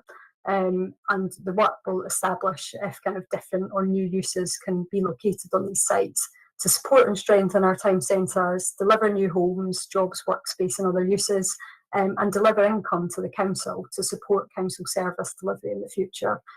So these are all, primarily council assets, and this is about looking how we can achieve our kind of wider objectives in terms of new homes, jobs, improved town centres, robust town centres, but also we have an opportunity here to look at financial opportunities for the council, which is obviously a pressing issue for all local government currently. So I've just listed out there some of the key kind of policies and plans that support our approach and that kind of provide the bedrock, I guess, for what we're doing. I won't read all this out in detail, but you've got the community strategy, which looks at new homes, affordable workspace, sustainable transport. You've got an inclusive economy strategy, which we've mentioned before earlier in the meeting several times. I guess the other document is the London plan. So that identifies both Dalston and Hackney Central as both areas for regeneration in London and also as major town centres, which again is all about sustainable development and promoting growth and new homes and jobs in areas where public transport links are best, and therefore encouraging sustainable patterns of development. I've mentioned the London plan, the local plan. So that sets out our growth strategy, and then engagement has been done on both the local plan and the site allocations that are allowed us to arrive at these sites.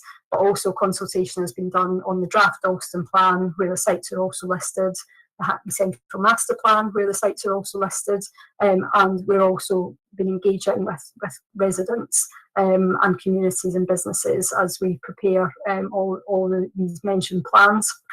We've got the Emerging Climate Action Plan that's relevant to the work we're doing here. Got the housing strategy as well, and as I mentioned, we've got this extensive feedback from residents and businesses that we've heard. I'm sure we'll talk more about tonight. So in terms of our kind of tender requirements and the evaluation criteria to appoint the lead architect, we focused on a number of things which are listed here. The demonstration and delivery of social value, inclusion, diversity and sustainability, an in-depth understanding of Hackney and our town centres, experience of working with local authorities, businesses and residents on kind of town centre sites and town centre regeneration opportunities such as this, an approach to design development and community engagement that will reflect kind of Hackney's communities and the makeup of our town centres. So that's kind of some of the key features of the kind of commission that we put out to appoint the lead architect. And then specifically in relation to Hackney Central, again, how will we balance the needs and interests of the council, local residents and businesses in the contract and in the work. So as we've discussed before at Scrutiny Commission, when Natalie and I came along to discuss community engagement and planning and regeneration, that the process of engaging and listening to residents and communities is fundamental to the approach we take when we are developing documents, projects and plans that will shape places and neighbourhoods. So the tender brief for the lead architect commission was informed by those plans and policies that I've listed earlier, many of which have been through extensive engagement and consultation in themselves. The community engagement and consultation that we've been carrying out in Hackney Central and Dalston. Also feedback from our Hackney Central community panel was key to kind of developing the brief and helping kind of select the architect in terms of what we focused on. And I've mentioned some of these key attributes before that we were looking for, which is inclusive design, sustainability, community engagement, and kind of real good knowledge and understanding of Hackney's communities and town centres. As we move forward, the preferred bidder submitted a community engagement proposal as part of their bid, and we asked that they provide dedicated community engagement resources as the design work commences and rolls out.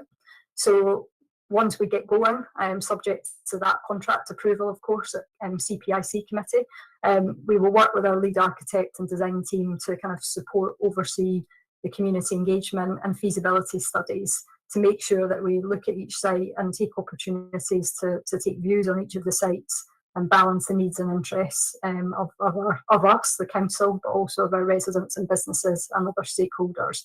And we'll just continue to use the excellent networks that we have in place and the extensive feedback that we already have through the various engagements and consultations that I've mentioned, but also we will be doing more. I guess that's the key thing to mention. So we've already got a bank of information that we've gathered. We've already engaged and consulted on the local plan, the Dalston plan, the Hackney Central Master Plan, all of which allocates these sites for redevelopment. But as we get into this next level of detail, the commitment is there to make sure that we involve the community, communities of Dalston, Hackney Central, and whoever else wants to give us an opinion on what should come forward on these important sites. Thank you, Chair. Presentation being within time, so we've been able to catch up a little bit. I'd like to open up questions to the Commission. Who would like to ask? Councillor Smith, Councillor Chadwick-Low. Any other questions now? We'll start with those to begin with. Councillor Smith? Yeah, thank you, Chair. Yeah, thank you for that presentation. That was great.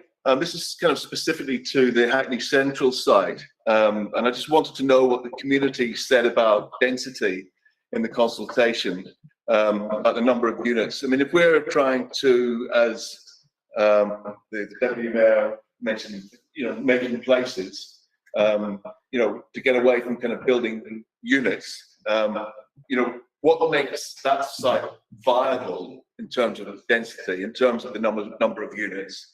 Are we kind of thinking about gentle density, creating streets, squares, and backs, and blocks with clear backs and fronts, for example? So yeah, just what did the community say about density, in particular on that particular site at Hackney Central? Thank you. Thank you, Councillor Chadwick-Low. Yes. Can you switch off? You've got your microphone on. Yes. Hi. Thank you very much. My question is related to the consultation engagement. What do you find out from it? Well, from the data behind it, would be really good to know. It's not clear, to be honest, Suzanne, what we found out, what you found out from the consultation engagement that has currently happened to help inform the decision around the contract that you've awarded to the architect. I mean, obviously, we understand that there needs to be more community engagement conducted by the architects, but we're interested to know how the research that has been conducted through consultation engagement so far has helped inform the decision about the architect that you've awarded and what you know about what the community already wants. Yeah, that's fine. I'm happy to come. What I'll do is Robert's been much more involved in Hackney Central than me, so I'll start off with Dalston and give you a rundown of what's been kind of summarised in terms of the engagement that's been done in Dalston, and then I'll hand over to Robert just to let you know what's kind of come through the consultation in Hackney Central. I think it's fair to say, in terms of the first question from Councillor Smith, in terms of density, I mean, we are not talking density on any of these sites at the moment, so that's a kind of stage that will come in the future as the design work progresses. In terms of where density information is at the moment, that is in the local plan.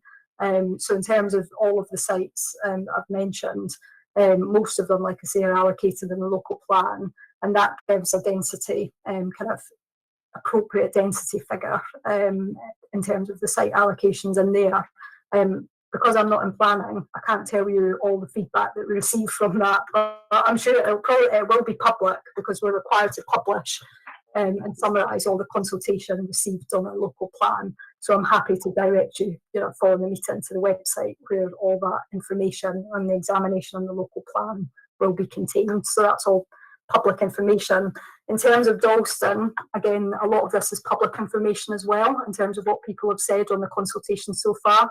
So we've got the Dalston conversation report that's published on our website, and we'll shortly be publishing the consultation report from the last version of the Dalston plan that we went out to consult on, which was in last summer. We consulted on that. Again, I'm speaking a bit from my planning colleagues here because they're leading on the Dalston plan.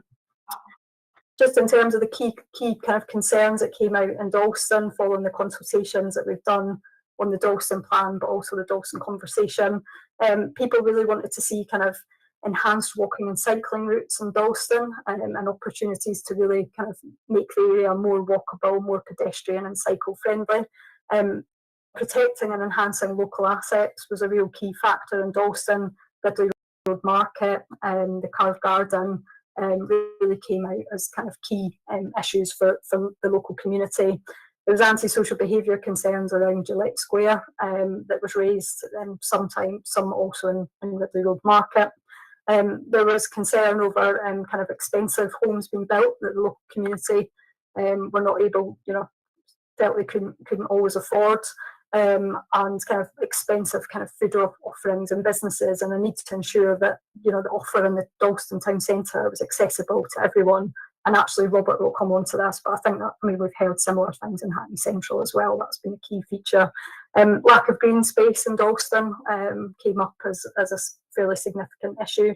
Lack of affordable housing was another concern. And I think that probably summarises reasonably what's come through in Dalston. So if I hand over to Robert to give you a quick synopsis of what's been said in Hackney Central. Thank you, Robert. Thanks, Chair. Thanks, Suzanne. Can you hear me okay? Just Yes. good.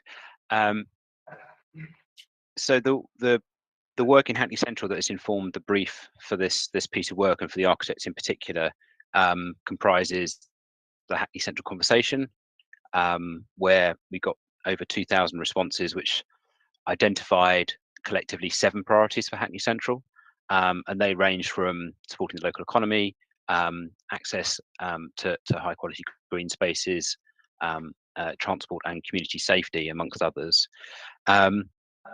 Since then, we've actually undertaken a number of bespoke engagement events from October last year through till March this year to inform the regeneration strategy in Hackney Central.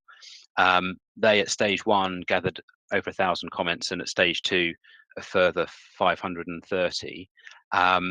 They've been kind of distilled because many of those comments were in conversation or comments dropped onto our website. So they've been distilled into 5 distinct missions.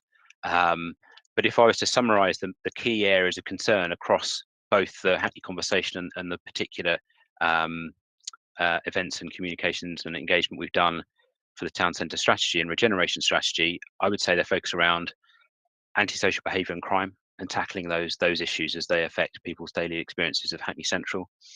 They reflect on the highway and the safety issues associated with transportation and movement around Hackney Central, and particularly things, obviously personal safety, but also air quality and the kind of longer term health impacts of the environment. And finally, affordability in all its guises, including access to affordable high quality food, and obviously kind of the people's concerns about housing affordability as well. Can I make the observation to both officers that this information is really useful? It's significantly more useful than the information that's actually in the presentation. We really had the presentation on what you had found in the consultations and the engagement, so that therefore we can interrogate that in relation to how we develop further on regeneration. We're now 15 minutes into, or further than that, into this conversation, and this is the stuff that we really want to be able to unpick.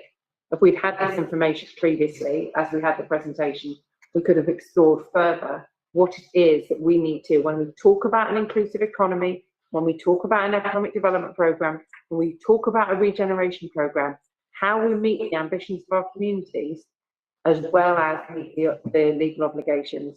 And it's quite frustrating to find that you've actually got that debate is prepared, and we haven't been able to digest it before the meeting.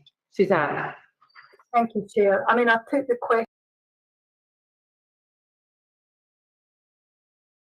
questions directly that were asked in the presentation. So I've copied the questions as were asked, and the presentation answers them. We've got 10 minutes. So, I mean, we're happy to share all the supplementary information that we just shared that's public. And as soon as anything else is able to be public, in terms of, I mentioned the Dalston consultation reports currently in draft and being worked on. And we're more than happy to share that and take the time. Apologies if I missed the thrust of the questions, because we put the questions down and we hope that we were answering them as best we could in the 10 minutes. But if it had been about all the... We really do need to know what residents think. And if we've got that material, that we really need to be able to dig into. So thank you for sharing what you've got, and I'll open up further questions. But these are the priorities that we need to balance when we're looking at economic growth and retaining that the economic value and benefits in our community. So that, and it's more difficult for us to do that when we don't have that insight directly in front of us. We value your answer on the density, because that's obviously a question that's going to go forward, and the point is density is predetermined by the local plan. That doesn't mean that there's not going to come up as an issue as far as with consultation later on in the process, and it's important for us to understand how those things happen. So informing the decision around the architect is making, securing that architect contract is in fact, all of those things that you know about what the community has said is informs the decision to secure that contract. We understand it. That helps. Now we need to talk more about where and how we're going to be able to develop that vision for Hackney Central. Now we know a little bit about what the initial conversations have been with the public. Can I ask for further questions from the Commission on this? Councillor Potter?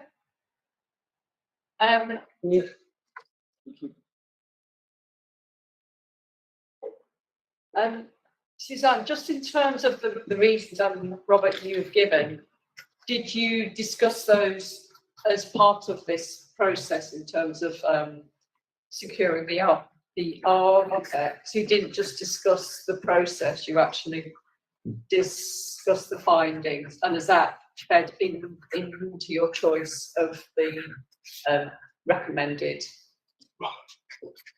contractor and how that contractor responded? Is that question clear enough?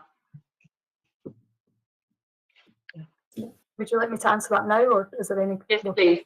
Yes. Okay. Yes, indeed, we did share that information with the bidding architects, and we've selected an architect that we felt was best placed to look at these sites in the context of what we've heard from the community and their concerns over certain aspects of the town centres. So yes, we did factor it into the decision making process, and indeed once we're able to announce who the architects are, because we're not able to do that yet obviously because it's not gone to committee, we will be doing that even more. So this will be a constant kind of reminder to the architects who have been appointed, of the issues that have been raised so far, of what the concerns are, and also from a practical point of view, green space is a key issue in Hackney Central. So it'd be great working with these architects to think about these sites and to think about the opportunities to create more green space using these sites. Now again, it's too early. I don't know what that will look like, but that's just an example of how we can build in some of the community concerns and community issues that have been raised into the work that's about to commence on these sites. Thank you. Thank you, Suzanne. Can I bring in Stephen? Rosa's hand. Stephen. Councillor Potter.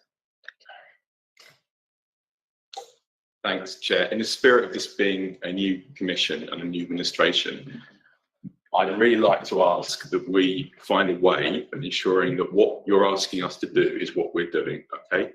One of the challenges I had last time round was that we appeared to be presenting stuff that was broadly right but not quite right. Now, what I'm keen to do with the lead officers is ensure that what you're asking is what you're getting. I feel there's a gap at the moment in the structure around how we support each other with this meeting. So what I would like to ask, Chair, is with you and Tracy and my lead officers, Suzanne, Andrew, and everyone else, that we find a way of ensuring that we are doing what you need us to do. And if that means a pre-meet a week before, where we go through where we're at, that would be helpful, because actually what I can't have is keep coming back here and us not having given you what you think you've asked for, because we've given you something that we thought we were asked for, if that makes sense, yeah? Yeah. So in the spirit of that sort of collaboration, which I, as you know, I am very, very keen to ensure that we do, I'd like to ask that we do that, and I'll work with Tracy finding out. Is that okay, Chair? Yeah, that's absolutely fine. Yeah. We really did think that's what we'd asked for, but there's clearly been some miscommunication. Councillor Fair. Oh, sorry, Councillor Narcross, and then. Yes, my question was kind of on the process of consultation. You mentioned with the Hackney Central one, we had 2,000 responses, central conversation, and the first 800. Is that sort of, obviously that is a very big project. Hackney Central is a very prominent site, and very, very complex questions. Is that kind of a typical number of responses for something like that? How does that compare to consultations? And when we go to the next stage of the architect and they're doing their own consultations, are there any minimum standards sort of figured to that, what we expect in terms of the extent of consultation responses and things, for what you get back? I'm sorry, Robert may be the same, but I did miss a bit of that. So if someone could repeat it, I think the sound on that particular mic isn't brilliant, I'm afraid, for us virtual people. Okay, okay. So just on the Hackney Central, public gave the figures for, is the amount of responses you got on that consultation sort of typical for a project of this sort of size components? And the second part was when it goes to the the bit of the architect does their own set of consultations, do you set kind of like sort of minimum standards or requirements of how wide you engage with the community and sort of the numbers of responses you expect from them? That consultation. Thank you. Yeah, I got a bit more of that time. Robert might want to come in after me, but I think in terms of the responses on Hackney Central, I think it's probably over and above what I've seen before on similar kind of types of documents. I mean, the conversation platform that we use is, amongst other things, is online, so that that allows people to make comments online, and they can be very, very short comments, and allows people to kind of look at a map of the area. And we use this in Dalston as well, where people can just kind of say what they like and don't like and identify kind of problem areas. So that's been really positive, and I think we're pleased in terms of the amount of responses that we've had. And just would emphasise again, this isn't the end of it.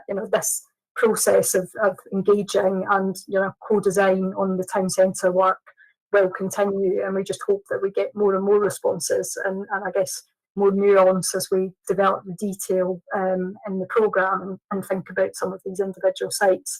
And in terms of the architects, we certainly will have asked them, and Robert might be able to answer this a bit more clearly, we certainly will have asked them to factor in a certain number of engagement kind of events and kind of working with the community on certain bits of the programme and aspects. And we probably haven't benchmarked them in terms of you must receive these amount of responses, because actually the engagement will probably be a bit different from that, and it will be more conversational and more kind of a discussion with residents and stakeholders, rather than please fill in a form and tell us what you think. We feel like when it gets to the level of detail around sites, it can be quite complex, but it can also excite and interest people on a level that we want to capture that more discursive feedback and really have that dialogue and conversation.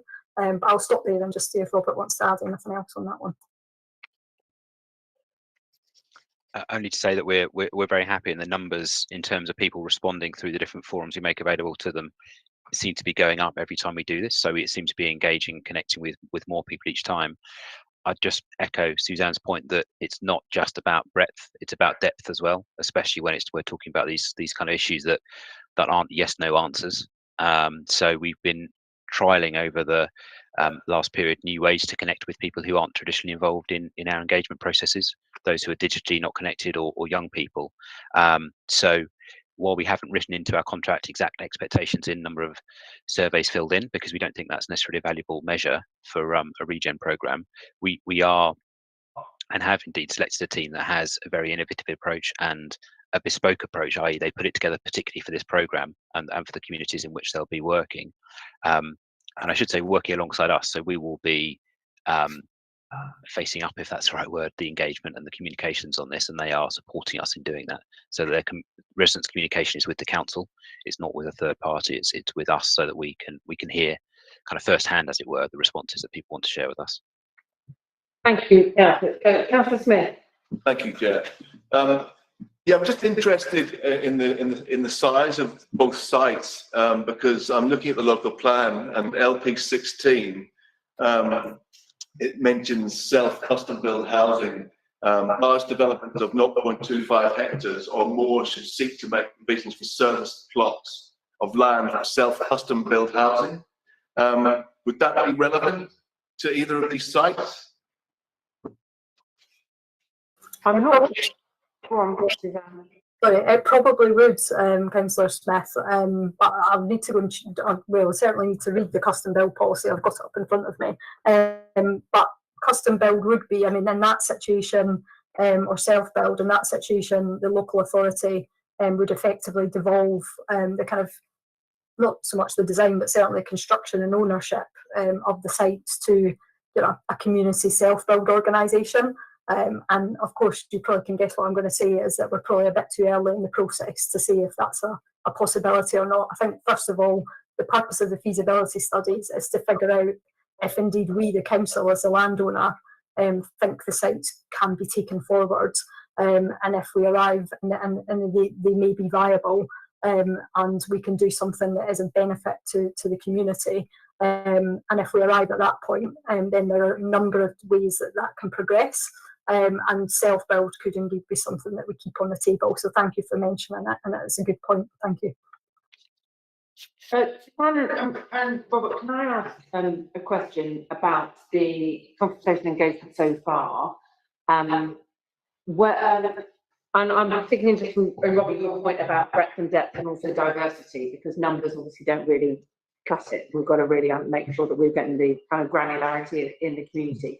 What do you see as a successful consultation and engagement process? So can you point to one that you've actually either taken part in or are aware of has happened somewhere else, that you would say, bearing in mind the kind of thing we want to do in Hackney Central and indeed Dalston, we want to emulate or replicate that kind of consultation and engagement, because we think that gives you the kind of outcomes that we're looking for. I'll let Robert go first, because that's a good question. The question you've just asked, Chair, is one we asked of the consultant team when they were in front of us for interview for this commission, and without going into detail, which we can't divulge before we've appointed the architect team, we were very happy with their responses and the kind of ways they've worked with other local authority clients to engage with residents. We do have, as you'll be aware, a specialist engagement team within the organisation that advises us on how to reach out and communicate and connect with residents. So we're always looking to them to help us benchmark what the right kind of approach is as well. I think the diversity question is a really important one, and we continue to monitor the responses we receive from the different forums and different ways in which people share their information with us. It's quite tricky when we're looking across different platforms where it might be a market stall where people are presenting post-it notes or comments directly onto A1 sheets of paper, to monitor that very closely. But it is something we are doing, especially on the kind of digital forums. The one point I would make is that the Hackney Central Community Panel, a similar panel that exists in Dalston, exists in Hackney Central, and we use them to inform us before we print any engagement flyers or anything like that, as to whether the ways and the tools and the techniques we'll be using to engage would make sense to them as residents, as businesses, as representing different organisations. And that's been a really useful forum for people to say, it looks great, but you're missing this. I'm the head teacher of a certain school. How are you connecting with young people? This wouldn't mean anything if I picked up in a cafe as a 15, 16-year-old. So that process of kind of reviewing, evaluation, and hopefully improving is definitely something we're taking into this commission. So that's the first time you've used something like that in Dalston and Hackney Central, with that kind of community plan to kind of give an internal sense check on the way that you are doing the engagement? I can't speak for Dalston, but certainly the work we've been doing in Hackney Central, the Hackney Central panel is new. It's was formed about a year ago, and it's been a really valuable tool for us and hopefully for them in the dozen or so times it's met since then, and certainly in shaping the last rounds of engagement and consultation we've undertaken on the regen strategy itself. And I hope some of that is reflected in the numbers, though I think, as we've all said, it's not a numbers game, but that does point to a direction of travel. Thank you. Any further? Councillor Primero. Just a quick one. With regards to the concerns that you have from the community, the green space, I was just wondering what the long-term longevity plans for Dalston Cove Garden, and also around the concerns of affordable housing and food. I think what we hear of affordable covers quite a lot. I mean, there are lots of residents that are talking to us about social rents and generally housing, which is a problem throughout the borough, and that they feel that they're not recognising what's happening and it's not for them. And in terms of food, because that was actually food, obviously really, really key. And of course, that's become a right to food borough, which is really siting to be signed up to. I'm slightly reserving scope in terms of, I mean, it's small fry in terms of big provision of food, but things like, you know, provision of land use for fresh food growing and indeed community space, for example, community kitchen. Thank you very much, Councillor Primero. Suzanne or Robert, what do you think? On I think that was a Dalston question, so it's probably one for me rather than Robert. But I did miss, I think one of the questions, I think the first thing was about green space, but I didn't actually yeah, and the curved garden. Yeah, okay. But what about that though? Sorry, excuse me. I just missed the kind of key points. I got the carved garden and the green space, but I missed the rest. And the second is particularly about us being a right to food borough and what considerations have been made for land use which might support that access to food, even in a kind of land constrained place. Is that a fair assessment? Is that a fair summary? First of your question. And I think there was something around housing as well, and kind of affordability. Well, the affordability of housing issue, which obviously would be interesting to hear your thoughts on.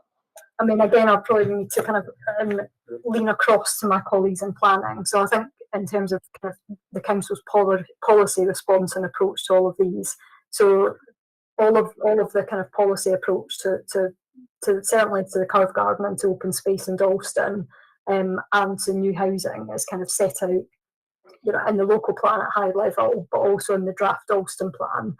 That's also available on our website currently. I mean, the carved garden is kind of a protected asset, a protected space in the draft Dalston plan. So that's certainly the intention for that particular space.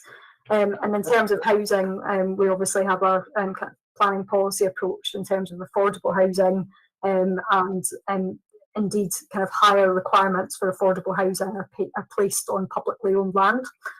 So we would need to adhere to those requirements as we develop the kind of town centre sites and the kind of design proposals and the policy proposals for the town centre sites.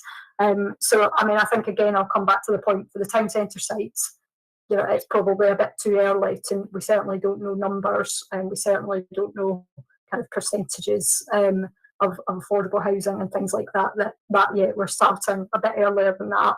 If you want to know kind of what the planning framework says, I mean, that's certainly set out, like I say, in the local plan and the draft Dalston plan, and we'll be adhering to that, as well as architects, as we begin the kind of early design process for these sites. Thank you. I hope I've answered it all, but please let me know if not. Thank you very much. Are there any further questions from the Commission on this? Can I thank officers for your contributions on this? It has actually been quite insightful. The content itself, the sort of product of your consultation and engagement, is particularly important and material to us if we are looking at how regeneration achieves our goals of the inclusive economy and so forth. So if you're able to share those with us in written form, then we can look at those in terms of the kind of recommendations we might make, not only about the process of consultation or engagement, but acting, and this is really key, how much we can act as an administration to deliver on the ambitions and aspirations of our communities when it comes to these things. Because it sounds like we're getting really good content. We just need to make sure that we're able to act on it. Thank you very much again for your this evening. I will now move on to item 7. Is that right? Tracy, keeping me up to date. Thank you very much for your company. Very happy to talk. Thank you. I know it's a long evening for you all. The minutes of the previous meeting are attached and for view for everybody to approve. Are we happy to approve them? And are there any matters arising from those previous minutes? Yes, please, Chair. Yes, Councillor Smith. Thank you very much. Just on page 35, just clarification around the issue of reusability of glasses and licensing. There's recyclable glasses is mentioned, but I'd just like to seek clarification on the reusability of glasses. So we should be asking the officers to clarify further reusability. Yeah.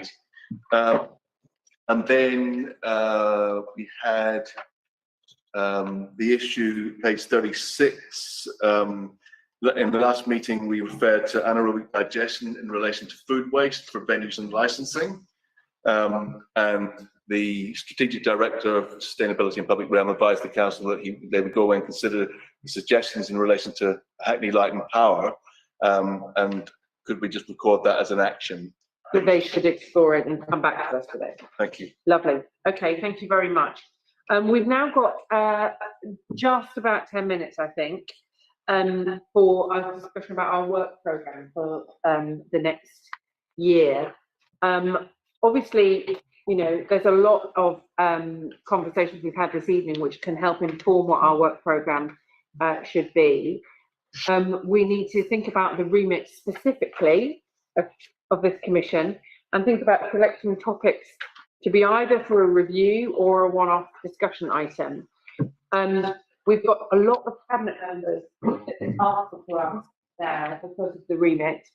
The three that we've spoken to this evening, and also Councillor Donna Thomas because of community safety and regulatory services, i.e. licensing, is that right? And also Councillor Kennedy because of his responsibility for the voluntary sector and libraries. So we spread quite a lot across various parts of the administration.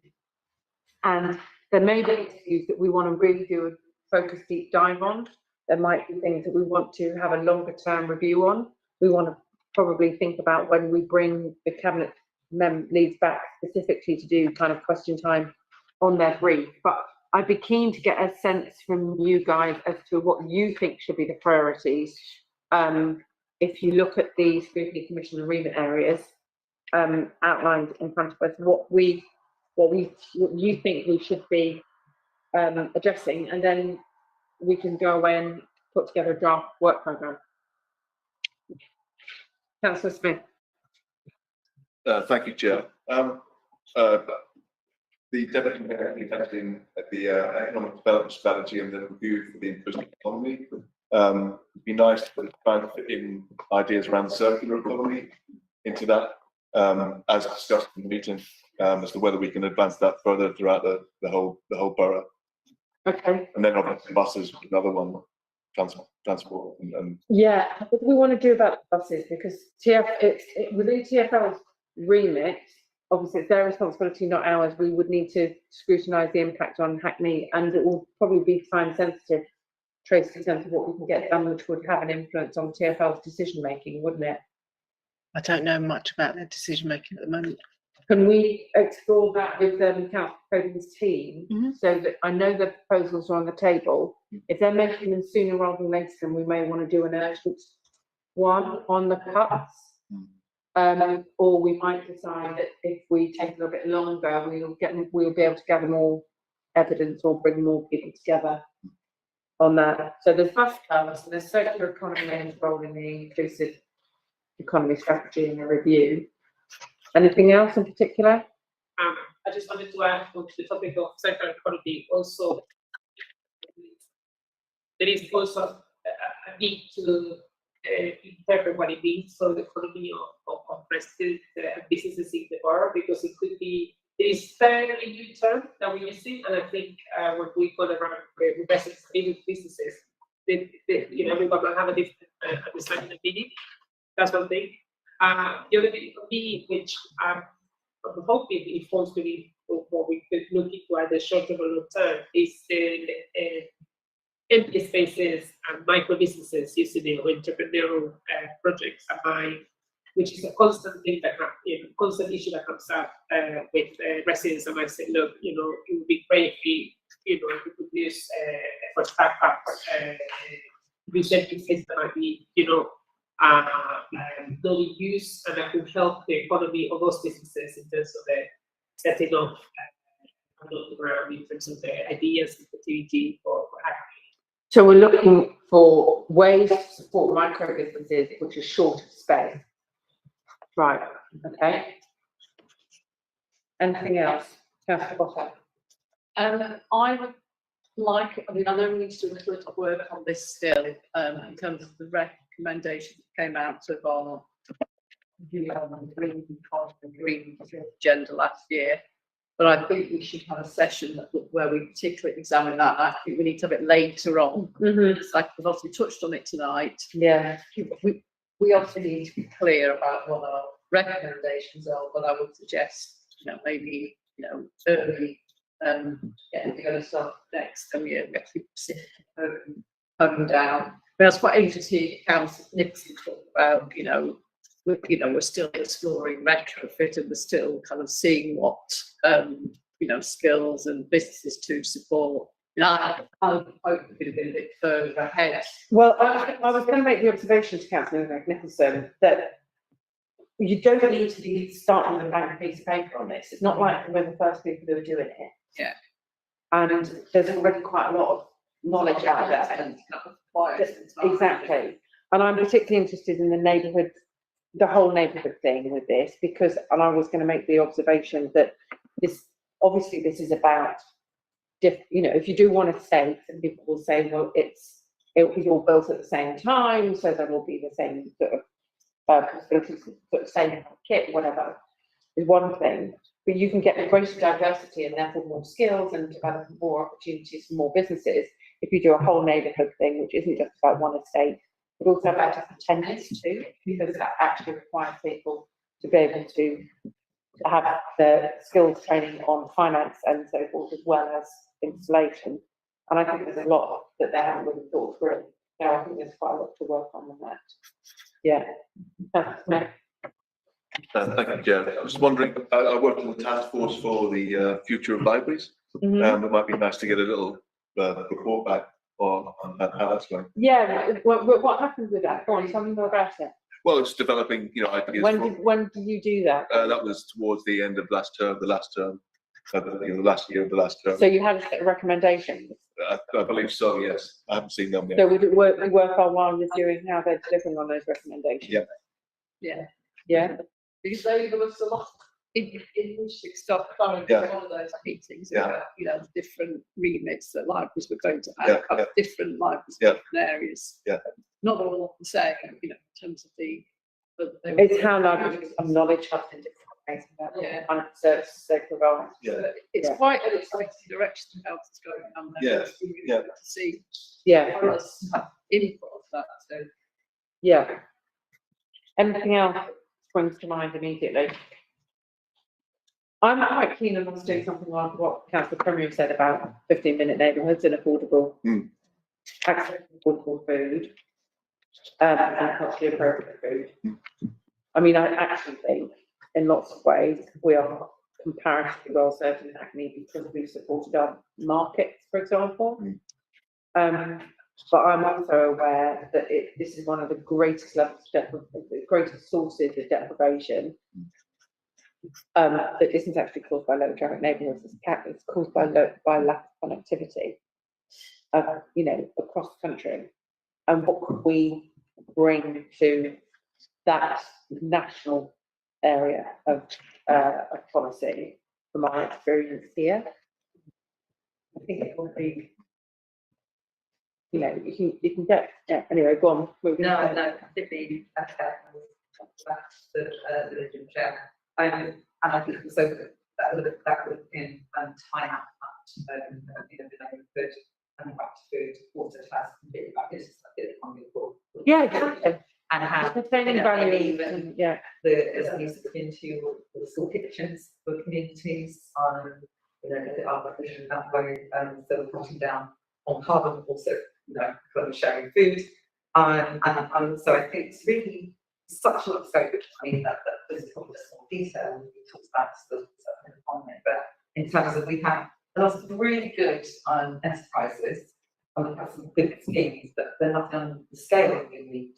So, whether it's trade, whether it's upcycling, whether it's repurposing, whether it's the library things, lending things, I think we need to put a much bigger scale on that, and also see how do we really engage communities on these things. It's not easy, but it could be.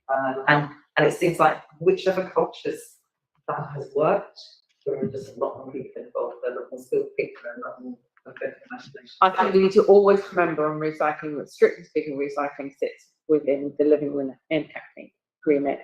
So when we're talking about it, talking about in terms of job creation. And I think particularly on your point about scale, where on in this is this about a service by the council in order to be able to support businesses to do stuff?